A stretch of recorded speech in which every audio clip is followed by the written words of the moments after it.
ಶ್ರೀ ಗುರುಭ್ಯೋ ನಮಃ. ಹರಿ ಓಂ. ನಾರಾಯಣಾಯ ಪರಿಪೂರ್ಣ ಗುಣಾರ್ಣವಾಯ ವಿಶ್ವೋದಯ ಸ್ಥಿತಿಲಯೋನ್ಯತಿ ಪ್ರದಾಯ ಜ್ಞಾನಪ್ರದಾಯ ವಿಬುಧಾ ಸುರಸೌಖ್ಯ ದುಃಖ ಸತ್ಕಾರಣಾಯ ವಿತತಾಯ ನಮೋ ನಮಸ್ತೆ. ಕಾಂತಾಯ ಕಲ್ಯಾಣ ಗುಣೈಕಧಾಮ್ನೇ ನವದ್ಯುನಾಥ ಪ್ರತಿಮಃ ಪ್ರಭಾಯ ನಾರಾಯಣಾಯ ಅಖಿಲಕಾರಣಾಯ ಶ್ರೀಪ್ರಾಣನಾಥಾಯ ನಮಸ್ಕರೋಮಿ. ಯೋಂತಃ ಪ್ರವಿಶ್ಯ ಮಮ ವಾಚಮಿಮಾಂ ಪ್ರಸುಪ್ತಾಂ ಸಂಜೀವಯದ್ಯಖಿಲ ಶಕ್ತಿಧರಸ್ವಧಾಮ್ನಾಂ ಅನ್ಯಾಂಸ್ತ ಹಸ್ತಚರಣಶ್ರವಣತ್ವಗಾದೀನ್ ಪ್ರಾಣಾನ್ನಮೋ ಭಗವತೆ ಪುರುಷಾಯ ತುಭ್ಯಂ. ಚಿತ್ರೈಃ ಪದೈಶ್ಚ ಗಂಭೀರೈಃ ವಾಕ್ಯೈಃ ಮಾನೈಃ ಅಖಂಡಿತೈಃ ಗುರುಭಾವಂ ವ್ಯಂಜಯಂತಿ ಭಾತಿ ಶ್ರೀ ಜಯತೀರ್ಥವಾಗ್. ಅಂಜನಾ ಸೋನು ಸಾನ್ನಿಧ್ಯಾತ್ ವಿಜಯೇನ ವಿರಾಜಿತಂ ಅಜಿತಃ ಪ್ರೀತಿಜನಕಂ ಬಧೇಹಂ ವಿಜಯಧ್ವಜಂ. ಅರ್ಥಿಕಲ್ಪಿತಕಲ್ಪೋಯಂ ಪ್ರತ್ಯರ್ಥಿ ಗಜಕೇಸರಿ ವ್ಯಾಸತೀರ್ಥ ಗುರುರ್ಭೂಯಾದಸ್ಮದಿಷ್ಟಾರ್ಥ ಸಿದ್ಧಯೇ. ತಪೋ ವಿದ್ಯಾ ವಿರಕ್ತ್ಯಾದಿ ಸದ್ಗುಣೋ ಗಾಕರಾನಹಂ ವಾದಿರಾಜ ಗುರುನ್ ವಂದೇ ಹಯಗ್ರೀವದಯಾಶ್ರಯಾನ್.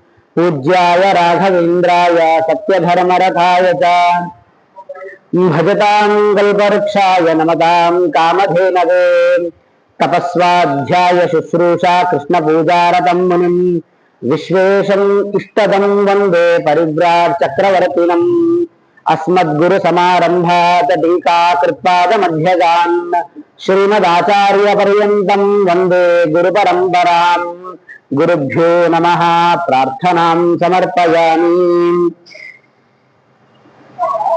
ನಾವು ಪ್ರತಿನಿತ್ಯವೂ ಕೂಡ ಮಾಡುವಂತಹ ಅನೇಕ ಕರ್ಮಗಳಲ್ಲಿ ಎಷ್ಟೋ ಮಾಡಬೇಕು. ನಾವು ಹಂಗೆ ಸದಾಚಾರ ದರ್ಪಣಗಳನ್ನ ಆಚಾರ ದರ್ಪಣಗಳನ್ನ ನೋಡ್ತಾ ಹೋದಾಗ ನಮ್ಮ ಇಡೀ ದಿನ ಭಗವಂತನ ಸೇವೆಯನ್ನ ಮಾಡಿದರೂ ಕೂಡ ಅದು ಸಾಲೋದೇ ಇಲ್ಲ. ಅದಕ್ಕೋಸ್ಕರ ನಿತ್ಯ ಕರ್ಮಾನುಷ್ಠಾನ ಅಂತ ಒಂದು ವಿಷಯ. ಅದನ್ನ ಯಾಕೆ ಕೊಟ್ಟಿದ್ದಾರೆ ಅಂತಂದ್ರೆ, ಎಲ್ಲ ಕರ್ಮಗಳನ್ನು ಕೂಡ ಮಾಡ್ಲಿಕ್ಕೆ ಆಗಲ್ಲ. ಕೊನೆ ಪಕ್ಷ ಭಗವಂತನ ಸ್ಮರಣೆಗೋಸ್ಕರ ಅಥವಾ ದಿನನಿತ್ಯವೂ ಕೂಡ ಮಾಡಲೇಬೇಕಾದಂತಹ ಅನೇಕ ಕರ್ಮಗಳು ಅಂತ ನಮಗೆ ಇದೆ. ಅವುಗಳ ಬಗ್ಗೆ ಮಹತ್ವವನ್ನ ತಿಳಿಸೋದು ಯಾಕೆ ಅಂತಂದ್ರೆ, ಯಾವುದೂ ಕೂಡ ಗೊತ್ತಿಲ್ಲ, ಎಲ್ಲವೂ ಮಾಡಬೇಕು, ಯಾವುದೂ ಗೊತ್ತಿಲ್ಲ. ಹಾಗಾದ್ರೆ ಪರಿಹಾರ ಏನು ಅಂತಂದ್ರೆ, ಅದಕ್ಕೆ ನಿತ್ಯ ಕರ್ಮದ ಮಹತ್ವ. ಏನು ನಿತ್ಯ ಕರ್ಮದ ಮಹತ್ವ ಅಂದ್ರೆ, ನಿತ್ಯ ಕರ್ಮ ವಾಚಿ ಶಬ್ದವಾದವನು ಯಾರು ಅಂದ್ರೆ ಅದು ಭಗವಂತ.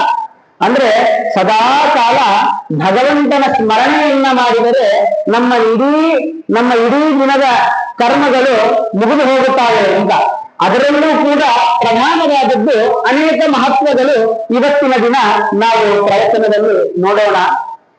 ನೇರವಾಗಿ ಹೇಳಬೇಕು ಅಂತಂದ್ರೆ, ನಾವು ಮಾಡುವ ಚಿಕ್ಕ ಚಿಕ್ಕ ಅನುಸಂಧಾನ ಅದು ಬಹು ದೊಡ್ಡದಾಗಿರುತ್ತೆ ಅಂತ. ಉದಾಹರಣೆಗೆ, ಬೆಳಗ್ಗೆ ನಾವು ಎದ್ದ ನಂತರ ಮಾಡುವಂತಹ ಕಾರ್ಯಗಳು ಏನಿದೆ ಅಲ್ವಾ, ವಾಸ್ತವಿಕವಾಗಿ ಪ್ರತಿದಿನವೂ ಕೂಡ ನಾವು ರಾತ್ರಿ ಮಲಗ್ತೇವೆ, ಬೆಳಗ್ಗೆ ಏಳ್ತೇವೆ. ಇದೇನು ದೊಡ್ಡ ಕಾರ್ಯ ಅಲ್ಲ.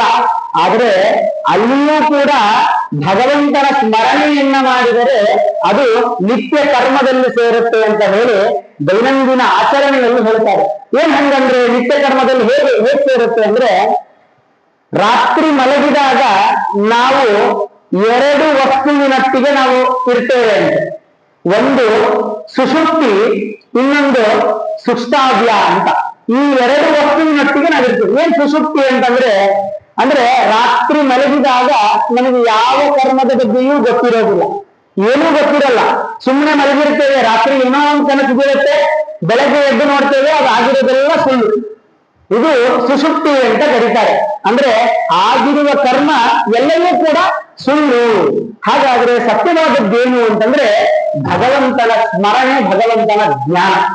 ಅದು ಹೇಗೆ ಸಿಗುತ್ತೆ ಅಂದ್ರೆ, ಅಲ್ಲಿ ಹೇಳ್ತಾರೆ, ಜೀವನ ಅಂದ್ರೆ ಪ್ರತಿನಿತ್ಯ ನಾವು ಬದುಕುವಂತಹ ಏನೊಂದು ಜೀವನ ಇದೆ ಅಲ್ಲ, ಇದು ಒಂದು ಯಜ್ಞ ಇದ್ದಂತೆ. ಯಜ್ಞ ಅಂತಂದ್ರೆ ಹೋಮ.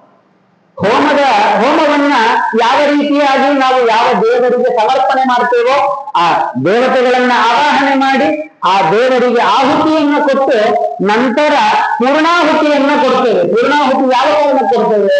ಮಾಡುವಂತಹ ಸಂದರ್ಭದಲ್ಲಿ ಯಾವುದಾದರೂ ಲೋಪದೋಷಗಳಾಗಿದ್ರೆ ಅದನ್ನ ದಯವಿಟ್ಟು ಮನ್ನಿಸಿ ಈ ಪೂರ್ಣಾಹುತಿಯನ್ನ ಸ್ವೀಕಾರ ಮಾಡುವಂತ ನಾವು ವೇದದಲ್ಲಿ ಹೇಳ್ತೇವೆ. ಹಾಗೆ ಈ ಜೀವನ ಅನ್ನೋದ್ರಲ್ಲಿ ಬಹಳ ತಪ್ಪುಗಳನ್ನ ಮಾಡ್ತೇವೆ. ಆದ್ರೆ ಅದಕ್ಕೆ ಪೂರ್ಣಾಹುತಿ ಯಾವುದು ಅಂತಂದ್ರೆ ಭಗವಂತನ ಸ್ಮರಣೆ, ದೇವರ ಸ್ಮರಣೆಯನ್ನ ಮಾಡಿದರೆ ನಮ್ಮ ಪೂರ್ಣಾಹುತಿ ಇದ್ದಂಗೆ. ದೇವರ ಸ್ಮರಣೆಯನ್ನ ಮಾಡಿದರೆ ನಾವು ಮಾಡಿರುವ ತಪ್ಪುಗಳೆಲ್ಲವೂ ಕೂಡ ಆ ಭಗವಂತ ಕ್ಷಮಿಸ್ತಾನೆ ಅಂತ. ಹಾಗೆ ನಿತ್ಯ ಕರ್ಮದಲ್ಲಿ ಮೊದಲು ಬರೋದು ಏಳುವುದು. ಮಲಗಿರುವಂತಹ ವ್ಯಕ್ತಿ ಏಳುವುದು ಮೊದಲ ಕರ್ಮ. ನಿತ್ಯ ಕರ್ಮದಲ್ಲಿ ಮೊದಲು ಬರೋದು. ಹಾಗಾದ್ರೆ ಏಳಬೇಕಾದ್ರೆ ಹೆಂಗಿರಬೇಕು? ನಿತ್ಯ ಕರ್ಮದಲ್ಲಿ ಏಳಬೇಕಾದ್ರೆ ಬಹಳ ಜನ ಹೇಳ್ತಾರೆ, ದೊಡ್ಡವರೆಲ್ಲ ಹೇಳಿರ್ತಾರೆ ನಮ್ಗೆ, ಎಡಭಾಗದಲ್ಲಿ ತಿರುಗಿಬಿಟ್ಟು ಏಳಬೇಕು ಅಂತ. ಎಡಭಾಗದಲ್ಲಿ ತಿರುಗಿಬಿಟ್ಟು ಏಳಬಾರ್ದು, ಎಡಭಾಗದಲ್ಲಿ ತಿರುಗಿಬಿಟ್ಟು ಮಲಗಬೇಕು. ಏಳಬೇಕಾದ್ರೆ ಬಲಭಾಗದಲ್ಲಿ ತಿರುಗಿಬಿಟ್ಟು ಏಳ್ಬೇಕು. ಯಾಕೆ ಹಂಗೆ ಹೇಳ್ತಾರೆ ಅಂತಂದ್ರೆ, ನಾವು ಎಲ್ಲೇ ದೇವಸ್ಥಾನಕ್ಕೆ ಹೋಗಿ ಪ್ರದಕ್ಷಿಣೆ ಹಾಕ್ಬೇಕಾದ್ರೆ ನಮ್ಮ ಆರಂಭ ಎಡಭಾಗದಿಂದ ಇರುತ್ತೆ, ಅಂತಿಮ ಬಲಭಾಗದಿಂದ ಇರುತ್ತೆ. ಹಾಗಾದ್ರೆ ಹಿಂದಿನ ದಿನ ರಾತ್ರಿ ಮಲಗುವಾಗ ಎಡಭಾಗದಿಂದ ಮಲಗಿ ಏಳ್ಬೇಕಾದ್ರೆ ಬಲಭಾಗದಿಂದ ಏಳ್ಬೇಕಂತೆ. ಸೊ ಇದು ಹೇಳೋದ್ರಿಂದ ಏನ್ ಪ್ರಯೋಜನ ಹಂಗಂದ್ರೆ, ಇಡೀ ದಿನ ನಾವು ಯಾವುದೇ ರೀತಿಯಾದಂತಹ ತೊಂದರೆ ಇಲ್ಲದೆ ಜೀವನವನ್ನ ಮಾಡ್ತೇವೆ. ಅಲ್ಲ, ಎಷ್ಟೋ ಜನ ಬೆಳಗ್ಗೆ ಏಳಬೇಕಾದ್ರೆ ಬೆಳಗ್ಗೆ ಎದ್ದಿರ್ತಾರೆ, ಆದ್ರೂ ಕೂಡ ಏನೇನೋ ಆಗಿರುತ್ತೆ, ಆಕ್ಸಿಡೆಂಟ್ ಏನೇನೋ ಆಗುತ್ತೆ. ಅದೇನ್ ಕಾರಣ ಅಂದ್ರೆ, ಆರೋಗ್ಯವಾಗಿರ್ತೀವಿ ಅಂತಂದ್ರೆ ಕೇವಲ ದೇಹದಿಂದ ಅಲ್ಲ, ಮನಸ್ಸಿನಿಂದ ಆರೋಗ್ಯವಾಗಿರ್ತೀವಿ ಅಂತ. ಮನಸ್ಸಿನಿಂದ ಆರೋಗ್ಯವಾಗಿರುತ್ತೆ ಅಂತಂದ್ರೆ ಸದಾಕಾಲ ಭಗವಂತನ ಚಿಂತನೆಯನ್ನ ಮಾಡುವಂತಹ ಒಂದು ಸ್ಮರಣೆ ಬರ್ತದೆ. ಈ ಒಂದು ಕಾರಣ ನಾವು ಬೆಳಗ್ಗೆ ಹೇಳ್ತೇವೆ. ಯಾವಾಗ ಹೇಳ್ಬೇಕು? ಬೆಳಗ್ಗೆ ಹೇಳ್ಬೇಕು, ಸತ್ಯ. ಯಾವಾಗ ಹೇಳ್ಬೇಕು? ಒಂದ್ 8 ಗಂಟೆಗೋ 9 ಗಂಟೆಗೋ ಅಲ್ಲ. ಹೇಳ್ಬೇಕಾದ್ರೆ ಬೆಳಗ್ಗೆ ಬ್ರಾಹ್ಮಿ ಮುಹೂರ್ತದಲ್ಲಿ ಹೇಳ್ಬೇಕಂತ. ಏನು ಬ್ರಾಹ್ಮಿ ಮುಹೂರ್ತ ಅಂದ್ರೆ ಏನು? ಬ್ರಾಹ್ಮಿ ಮುಹೂರ್ತ ಅಂದ್ರೆ ಸೂರ್ಯೋದಯದ ಆರಂಭಕ್ಕಿಂತಲೂ ಒಂದು ಮುಹೂರ್ತ ಮುಂಚೆ. ಅಂದ್ರೆ ಉದಾಹರಣೆಗೆ ಸೂರ್ಯೋದಯ 6 ಗಂಟೆಗಿದೆ ಅಂತ ಅನ್ಕೊಳ್ಳಿ. ಹಾಗಾದ್ರೆ 6 ಗಂಟೆಗೆ ಒಂದು ಮುಹೂರ್ತ ಮುಂಚೆ ಅಂದ್ರೆ 5:15 ಅಂದ್ರೆ 45 ನಿಮಿಷಕ್ಕೆ ಒಂದು ಮುಹೂರ್ತ. ಅದರ ಹಿಂದಿನ ಮುಹೂರ್ತ ಇದೆ ಅಲ್ವಾ, ಅದು ಬ್ರಾಹ್ಮಿ ಮುಹೂರ್ತ. ಇಂತಹ ಬ್ರಾಹ್ಮಿ ಮುಹೂರ್ತದಲ್ಲಿ ಎದ್ದೇಳ್ಬೇಕಂತೆ. ಯಾಕೆ ಬ್ರಾಹ್ಮಿ ಮುಹೂರ್ತದಲ್ಲೇ ಹೇಳ್ಬೇಕು ಗೊತ್ತಾ? ನಾವು ಈಗೆಲ್ಲ ಒಂದು ಏನೋ ಜಗತ್ತಲ್ಲಿ ಸೃಷ್ಟಿಯಾಗಿದೆ. ಏನು ಅಂತಂದ್ರೆ ಆಯುರಾದಾಯ ಯಾತಿರಿತ್ಯಾದಿತ್ಯ ಅಂತ ವೇದದಲ್ಲಿ ಒಂದು ವಾಕ್ಯ ಇದೆ. ಅದು ಈಗ ಪ್ರಸಿದ್ಧ ಆಗಿದೆ. ಹೆಂಗ್ ಪ್ರಸಿದ್ಧ ಆಗಿದೆ ಅಂತಂದ್ರೆ, ಬೆಳಗ್ಗೆ ಹೇಳ್ಬೇಕು, ಸೂರ್ಯ ಬರಬೇಕಾದ್ರೆ ಕೆಂಪಗಿರ್ತಾನೆ, ಅದನ್ನ ನೋಡ್ಬೇಕು.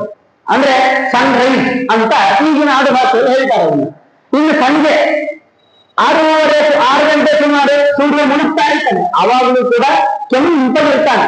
ಅಂತಹ ಸನ್ಸೆಟ್ ಅನ್ನ ನೋಡಬೇಕು ಅಂತ ಹೇಳ್ತಾರೆ. ಈ ಕಾರಣ ಅದಕ್ಕಲ್ಲ, ವಾಸ್ತವಿಕವಾಗಿ ನಾವು ದುಃಖ ಪಡುವ ಸಂಗತಿ ಇದು.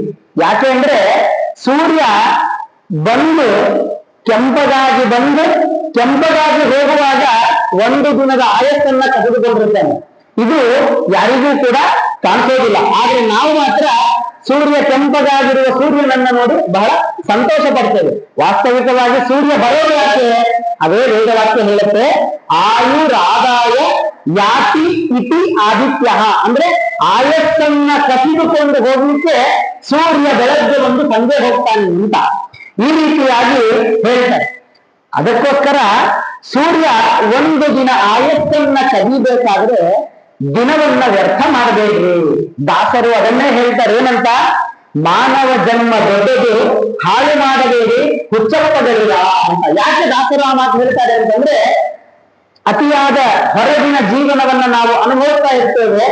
ಇದನ್ನ ದಾಸರು ವಾಸ್ತವಿಕವಾಗಿ ನೇರವಾಗಿ ಹೇಳಬೇಕು ಅಂದ್ರೆ ನಾಯಿಗೆ ಹೋಲಿಸಿದ್ದಾರೆ.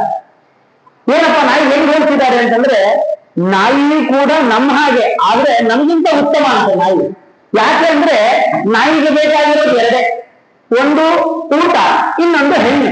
ಆದ್ರೆ ನಮಗ್ ಹಂಗಲ್ಲ. ಹೆಣ್ಣು ಹಣ್ಣು ಮಣ್ಣು ಏನಿದ್ರೂ ಕೂಡ ಇನ್ನೂ ಬೇಕು. ಅದನ್ನೇ ದಾಸರು ಹೇಳ್ತಾರೆ, ಮಾನವ ಜನ್ಮ ದೊಡ್ಡದು, ಕೊನೆಯ ಪಕ್ಷ ಮನುಷ್ಯನಾಗಿ ಹುಟ್ಟಿದ್ದೀಯಾ, ಅದಕ್ಕಿಂತ ದೊಡ್ಡದಾದ ಜನ್ಮ ಇಲ್ಲ. ಇರುವಷ್ಟು ದಿನ ಅದನ್ನ ಅನುಭವಿಸು. ಹೆಂಗೆ ಅನುಭವಿಸಬೇಕು? ಭಗವಂತನ ಸ್ಮರಣೆಯ ಮೂಲಕ ಅನುಭವಿಸು ಅಂತ ಹೇಳ್ತಾರೆ.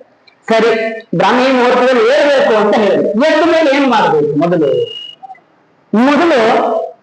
ಕೈಯನ್ನ ಉಜ್ಜಿ ಕಣ್ಣಿಗೆ ತಿಕ್ಕೊಂಡು ಅದನ್ನ ಕೈಯನ್ನ ನೋಡ್ಬೇಕಂತ. ಏನು ಅದೇ ಹೇಳ್ತಾನೆ, ನಾವು ಬೆಳಗ್ಗೆ ಹೇಳ್ತೀವಿ, ಕರಾಗ್ರೆ ವಸತಿ ಲಕ್ಷ್ಮಿ, ಕರ ಮಧ್ಯೆ ಸರಸ್ವತಿ, ಕರಮೂಲೆ ಸ್ಥಿತಾ ಗೌರಿ, ಪ್ರಭಾತೆ ಕರದರ್ಶನಂ. ಅಂದ್ರೆ ಬೆಳಗಿನ ಜಾವ ಹಸ್ತದ ದರ್ಶನವನ್ನ ಮಾಡಬೇಕಂತೆ. ಯಾಕೆ ಹಸ್ತ ದರ್ಶನ ಮಾಡೋದು ಅಂದ್ರೆ ಏನೇನೋ ಕೈ ಬಣ್ಣ ಹತ್ತಿರುತ್ತೆ, ರೇಖೆ ನೋಡೋದಲ್ಲ.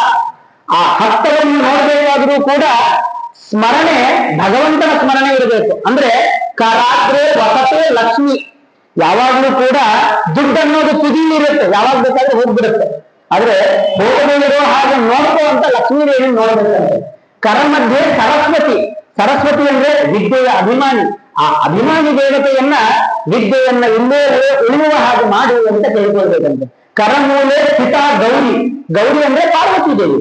ಪಾರ್ವತಿ ದೇವಿಗೆ ಹೇಳ್ಬೇಕಂತೆ, ಕರೆಯ ಮೂಲದಲ್ಲಿಯೇ ಕುಳಿತುಕೊಂಡು ಭಗವಂತನ ಸ್ಮರಣೆ ಮಾಡುವ ಹಾಗೆ ಒಂದು ಅನುಗ್ರಹ ಮಾಡು. ಯಾಕೆ ಪಾರ್ವತಿ ದೇವಿನೇ ಯಾಕೆ ಮಾಡ್ಬೇಕದನ್ನ ಅಂತಂದ್ರೆ, ಪಾರ್ವತಿ ದೇವಿ ಯಾರ ಹೆಂಡತಿ? ಶಿವರು.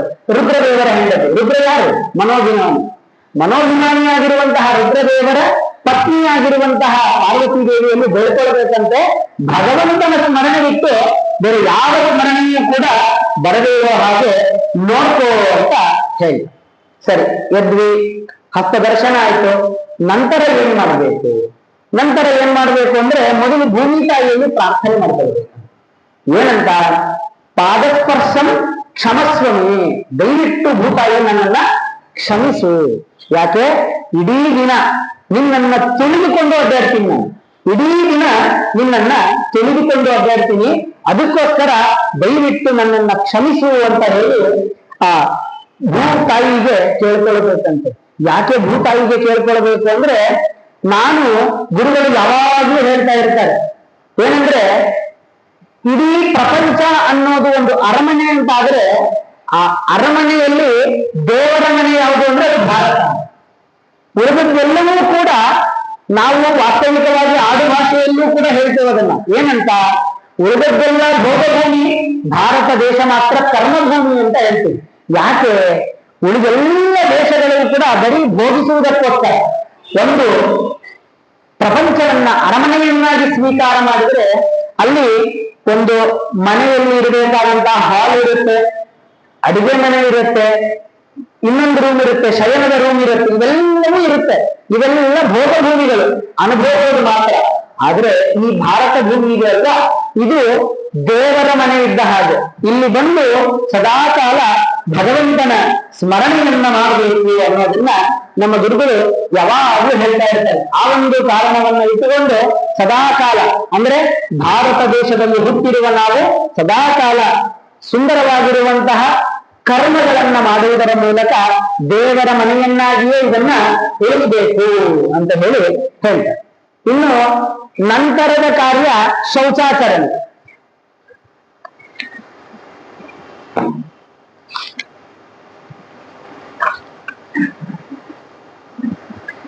ನಂತರದ ಕಾಲ ಶೌಚಾಚರಣೆ. ಯಾಕೆ ಶೌಚಾಚರಣೆಯನ್ನ ಮಾಡಬೇಕು ನೋಡ್ರಿ, ಅವ್ರು ಹೇಳ್ತಾರೆ, ಬೆಳಗ್ಗೆ ಶೌಚಾಚರಣೆಯನ್ನು ಕೂಡ ಮಾಡ್ಲಿಕ್ಕೆ ಒಂದು ವಿಧಾನ ಇದೆ ಅನ್ನೋದನ್ನ ಹೇಳ್ತಾರೆ. ಯಾಕೆ ನಿತ್ಯ ಕರ್ಮದಲ್ಲಿ ಅದನ್ನು ಹೇಳ್ತಾರೆ ಅಂತಂದ್ರೆ, ಸುಮ್ಮನೆ ಹಿಂದಿನ ಕಾಲದಲ್ಲಿ ಹೊರಗಡೆ ಹೋಗಿ ಬಂದ ತಕ್ಷಣ ಸುಮ್ಮನೆ ಕಾಲು ತೊಳ್ಕೊಳ್ತಾ ಇರ್ಲಿಲ್ಲ, ಯಾರು ಕೂಡ ಕಾರಣವಿಲ್ಲದೆ ಮಾಡ್ತಾ ಇರ್ಲಿಲ್ಲ. ಆದ್ರೆ ಆ ಕಾರಣ ನಮಗ್ ಗೊತ್ತಿರ್ಲಿಲ್ಲ ಅಷ್ಟೇ. ಯಾಕೆ? ಈಗಿನ ಕಾಲದಲ್ಲೂ ಕೂಡ ನಾವು ಹೊರಗಡೆ ಹೋಗಿ ಬಂದ ತಕ್ಷಣ ಕಾಲ್ ತಕೊಳ್ತೀವಿ, ಹೌದಲ್ವಾ? ಯಾಕೆ ಕಾಲ್ ತಕೊಳ್ತೀವಿ ಅಂದ್ರೆ, ನಮಗ್ ಗೊತ್ತಾಗಿರೋದು 2019 ಮೇಲೆ, ಯಾವಾಗ COVID-19 ಬಂತೋ ಅವತ್ತು ಗೊತ್ತಾಗಿದ್ದು ಅಲ್ವಾ? ಹೊರಗಡೆ ಹೋಗಿಂದ ಬಂದ ಮೇಲೆ ಕಾಲ್ ತೆಗೆದುಕೊಂಡು ಒಳಗೆ ಬರಬೇಕು. ಯಾಕೆ? ರೋಗ ರುಜಿನಿಗಳು ಯಾರು ಏನನ್ನು ತೊಳೆದು ಬಂದಿರ್ತಾರೋ ಏನೋ ಅನ್ನುವ ಭಯ ನಮಗೆ ಈಗ ಬಂದಿದೆ. ಆದ್ರೆ ಪೂರ್ವಜರು ಅದನ್ನ ಮೊದಲಿಂದಾನೇ ಮಾಡ್ತಾ ಇದ್ರು. ಅದಕ್ಕೋಸ್ಕರ ಶುಚಿತ್ವ ಅನ್ನೋದು ಅಂದ್ರೆ ಶುದ್ಧವಾಗಿರೋದು ಕೂಡ ನಿತ್ಯ ಧರ್ಮದಲ್ಲಿ ಒಂದು ನಮ್ಮ ಪೂರ್ವಜರು ಮಾಡ್ಕೊಂಡಿದ್ರು. ಹಾಗೆ ನಾವು ಕೂಡ ಸದಾಕಾಲ ಶುದ್ಧವಾಗಿರಬೇಕು. ಶುದ್ಧವಾಗಿರೋದು ಅಂದ್ರೆ ಕೇವಲ ದೇಹ ಮಾತ್ರ ಅಲ್ಲ, ಮನಸ್ಸು ಶುದ್ಧಿಯಾಗಿರಬೇಕು. ಮನಸ್ಸು ಶುದ್ಧಿಯಾಗೋದು ಹೇಗೆ ಅಂತಂದ್ರೆ, ನಾವು ಶೌಚಾಚರಣಕ್ಕೆ ಹೋದಾಗ, ಶೌಚ ವಿಧಿಗೆ ಹೋದಾಗ ದೇವರ ಸ್ಮರಣೆಯನ್ನ ಮಾಡಬೇಕು. ಏನಿದು ಶೌಚಕ್ಕೆ ಹೋದಾಗ ದೇವರ ಸ್ಮರಣೆ ಅಂದ್ರೆ, ಶೌಚಕ್ಕೆ ಹೋದಾಗಲೂ ಕೂಡ ಒಂದು ನಾಮವನ್ನ ನಾವು ಜಪ ಮಾಡಬೇಕು. ಈ ರೀತಿಯಾಗಿ ಶೌಚಾಚರಣೆ ವಿಧಿಯಲ್ಲಿ ಹೇಳ್ತಾರೆ. ಅಷ್ಟೇ ಅಲ್ಲ, ಇನ್ನು ಪುರುಷರಾಗಿದ್ರೆ ಹೋಗ್ಬೇಕಾದ್ರೆ ಜನಿವಾರವನ್ನ ಕಿವಿಗೆ ಹಾಕೊಂಡು ಹೋಗ್ಬೇಕು ಅಂತ ಹೇಳ್ತಾರೆ. ಯಾಕೆ ಕಿವಿಗೆ ಹಾಕೊಂಡು ಹೋಗ್ಬೇಕು ಅಂದ್ರೆ, ಪಾವಿತ್ರ್ಯ, ಜನಿವಾರದ ಪಾವಿತ್ರ್ಯವನ್ನ ಉಳಿಸುವುದಕ್ಕೋಸ್ಕರ ಜನಿವಾರವನ್ನ ಕಿವಿಗೆ ಹಾಕೊಳ್ಳಬೇಕು. ಅದು ಅನೇಕ ಜನರಿಗೆ ಸ್ವಲ್ಪ ಮೂಢನಂಬಿಕೆ ಇದೆ, ಅನ್ಯಥಾ ಭಾವಿಸಬಾರ್ದು ಯಾರು. ಜನಿವಾರವನ್ನ ಹಾಕೊಳ್ಳಬೇಕಾದ್ರೆ ವಿಧಾನ ವ್ಯತ್ಯಾಸ ಇದೆ. ನೇರವಾಗಿ ನಾವು ಜನಿವಾರವನ್ನ ಕಿವಿಗೆ ಹಾಕೊಳ್ತೇವೆ, ಹಾಗೆ ಹಾಕೊಳ್ಬಾರ್ದು. ನಿತ್ಯ ಕರ್ಮದಲ್ಲಿ ಹೇಳ್ತಾರೆ, ಜನಿವಾರವನ್ನ ಮಾಲಾಕಾರವನ್ನಾಗಿ ಮಾಡಿಕೊಂಡು ಹಿಂಭಾಗದಿಂದ ಅದನ್ನ ಸುತ್ತಬೇಕು, ಮುಂದುಗಡೆಯಿಂದ ಸುತ್ತಬಾರದು, ಹಿಂಭಾಗದಿಂದ ಸುತ್ತಬೇಕು. ಇದು ಜನಿವಾರವನ್ನ ಹಾಕಿಕೊಳ್ಳುವಂತಹ ವಿಧಾನ. ಹೀಗೆ ಶೌಚದ ಸಂದರ್ಭದಲ್ಲಿ ಕೈಕಾಲುಗಳನ್ನ ತೊಳೆದುಕೊಂಡು ಬರ್ತೇವೆ. ನಂತರದ ಕಾರ್ಯ ದಂತಧಾವನ. ದಂತಧಾವನ ಅಂದ್ರೆ ಹಲ್ಲದ್ದು. ಈಗಿನ ಕಾಲದಲ್ಲಿ ಪೇಸ್ಟ್ ಗೀಸ್ಟ್ ಎಲ್ಲ ಬಂದಿದೆ. ಆವಾಗ ಬೇವಿನ ಕಡ್ಡಿಯಲ್ಲಿಯೇ, ಮಾವಿನ ಕಡ್ಡಿಯಿಂದ ಹಲ್ಲನ್ನ ಉಜ್ತಾ ಇದ್ರು. ಯಾಕೆ ಮಾವಿನ ಕಡ್ಡಿ ಬೇವಿನ ಕಡ್ಡಿಯಿಂದ ಉಜ್ತಾ ಇದ್ರು ಅಂದ್ರೆ, ಬೇವಿನ ಕಡ್ಡಿಯಲ್ಲಿರುವಂತಹ ಕಹಿಯಾದ ಪದಾರ್ಥ ಇದೆಯಲ್ಲ, ಅದನ್ನ ಉಜ್ಜಿದಾಗ ಕಹಿ ಅನ್ನೋದು ಬೇಗ ಸ್ವಚ್ಛ ಮಾಡುತ್ತಂತೆ. ನಮ್ಮನ್ನು ಕೂಡ ಕಹಿ ಅನ್ನೋದು ಬೇಗ ಸ್ವಚ್ಛ ಮಾಡಲ್ವಾ? ಹೇಗೆ? ಯಾವ್ದಾದ್ರು ಒಳ್ಳೆ ಘಟನೆ ಹೇಳಿದ್ರೆ ನೆನಪಿರಲ್ಲ, ಕಹಿಯಾದ ಘಟನೆ ಅದೇ ತಕ್ಕೊಂದು ನೆನಪಾಗುತ್ತೆ ನಮಗೆ. ಹಂಗೆ ಕಹಿ ಅನ್ನೋದು ಬೇಗ ಮನಸ್ಸನ್ನ ಶುದ್ಧಿ ಮಾಡುತ್ತೆ, ದೇಹವನ್ನ ಶುದ್ಧಿ ಮಾಡುತ್ತೆ ಅಂತ ಹೇಳಿ ದಂತಧಾವನವನ್ನ ಹೇಳಿದ್ದಾರೆ. ಸುಮ್ಮನೆ ದಂತಧಾವನವನ್ನ ನೇರವಾಗಿ ಹೇಳಿಲ್ಲ, ಅದನ್ನು ಕೂಡ ಆಯುರ್ವೇದದಲ್ಲೂ ಕೂಡ ಈಗ ಹೇಳ್ತಾರೆ. ಅದು ಶ್ಲೋಕವೂ ಕೂಡ ಇದೆ. ಆಯುರ್ ಬಲಂ ಯಶೋ ವತ್ಸ ಪ್ರಜಾಹ ಪಶುವಶೀಂಚ ಬ್ರಹ್ಮ ಪ್ರಜ್ಞಾಂಚ ವೇದಾಂಚ ತ್ವನ್ನೋ ದೇಹಿ ವನಸ್ಪತಿ. ಅಂದ್ರೆ ಕಾಡಿಗೆ ರಾಜನಾಗಿರುವಂತಹ ಯಾರು ಅಂತಂದ್ರೆ ಅದು ಬೇವಿನ ಗಿಡ. ಅಂತಹ ಬೇವಿನ ಗಿಡದಿಂದ ಹಲ್ಲನ್ನ ಉಜ್ಕೊಳ್ಬೇಕು ಅನ್ನೋದನ್ನ ಹೇಳ್ತಾ ಇದ್ದಾರೆ.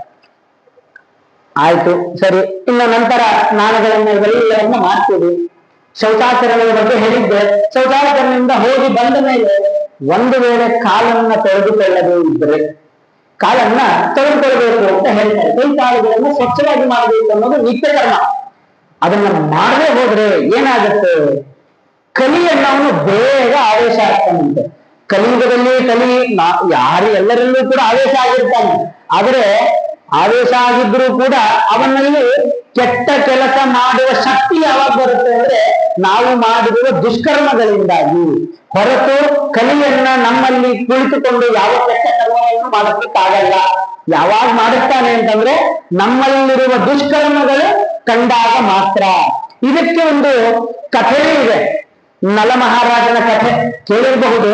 ನಲ ಮಹಾರಾಜ ದಮಯಂತಿಯೊಟ್ಟಿಗೆ ಮದುವೆಯನ್ನ ಆಗೋದಕ್ಕಿಂತ ಮುಂಚೆ ದಮಯಂತಿಯ ಸ್ವಯಂವರ ಅನ್ನೋದಾಗುತ್ತೆ.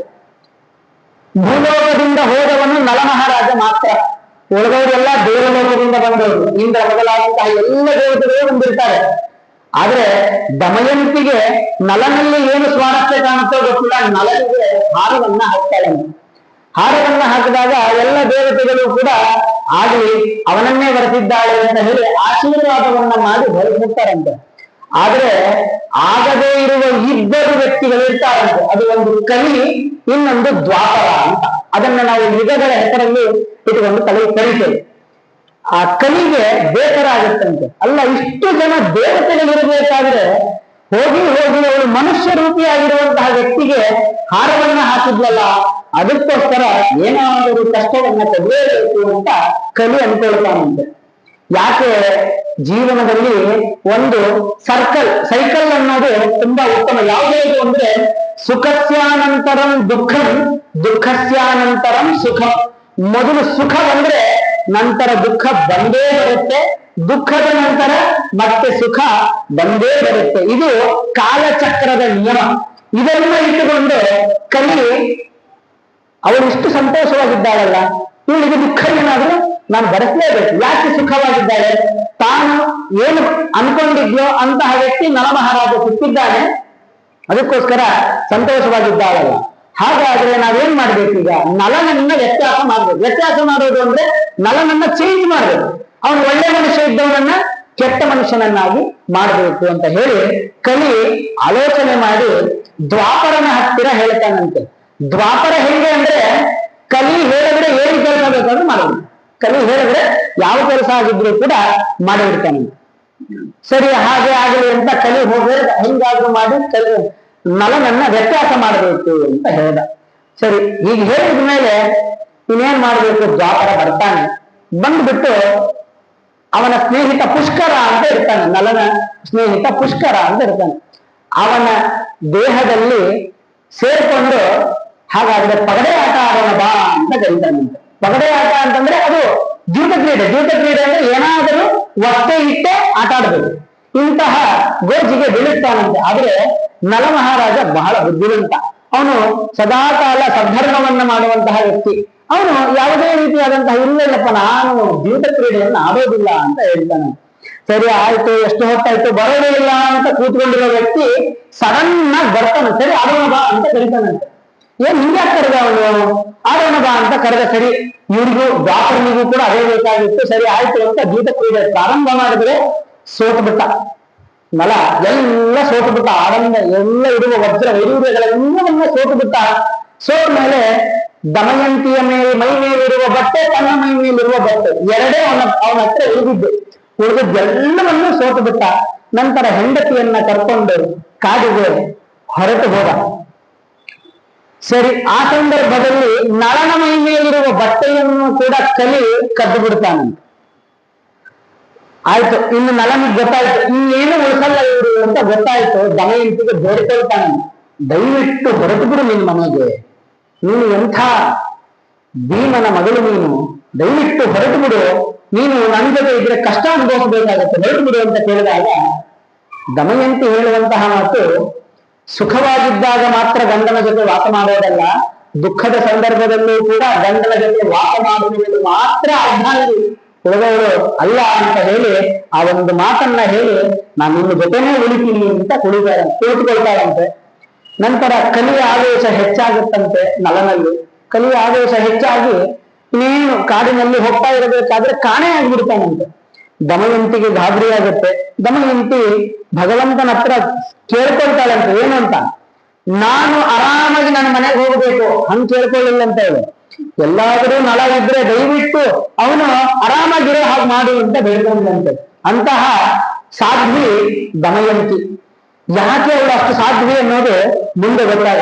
ಅವಳು ಹೇಳ್ತಾಳೆ, ನನ್ನ ಗಂಡನಿಗೆ ಈ ರೀತಿಯಾದಂತಹ ಅವಸ್ಥೆ ಬರಲಿಕ್ಕೆ ಯಾರು ಕಾರಣ ಆಗಿದ್ದಾನಲ್ಲ ಅವನು ನಿಜವಾಗ್ಲೂ ಕೂಡ ಘೋರವಾದ ಪಾಪವನ್ನು ಅನುಭವಿಸ್ತಾನೆ ಅಂತ ಶಾಪವನ್ನ ಕೊಡ್ತಾಳೆ. ಆ ಶಾಪ ವಾಸ್ತವಿಕವಾಗಿ ಕಲಿ ಅನುಭವಿಸ್ತಾನೆ.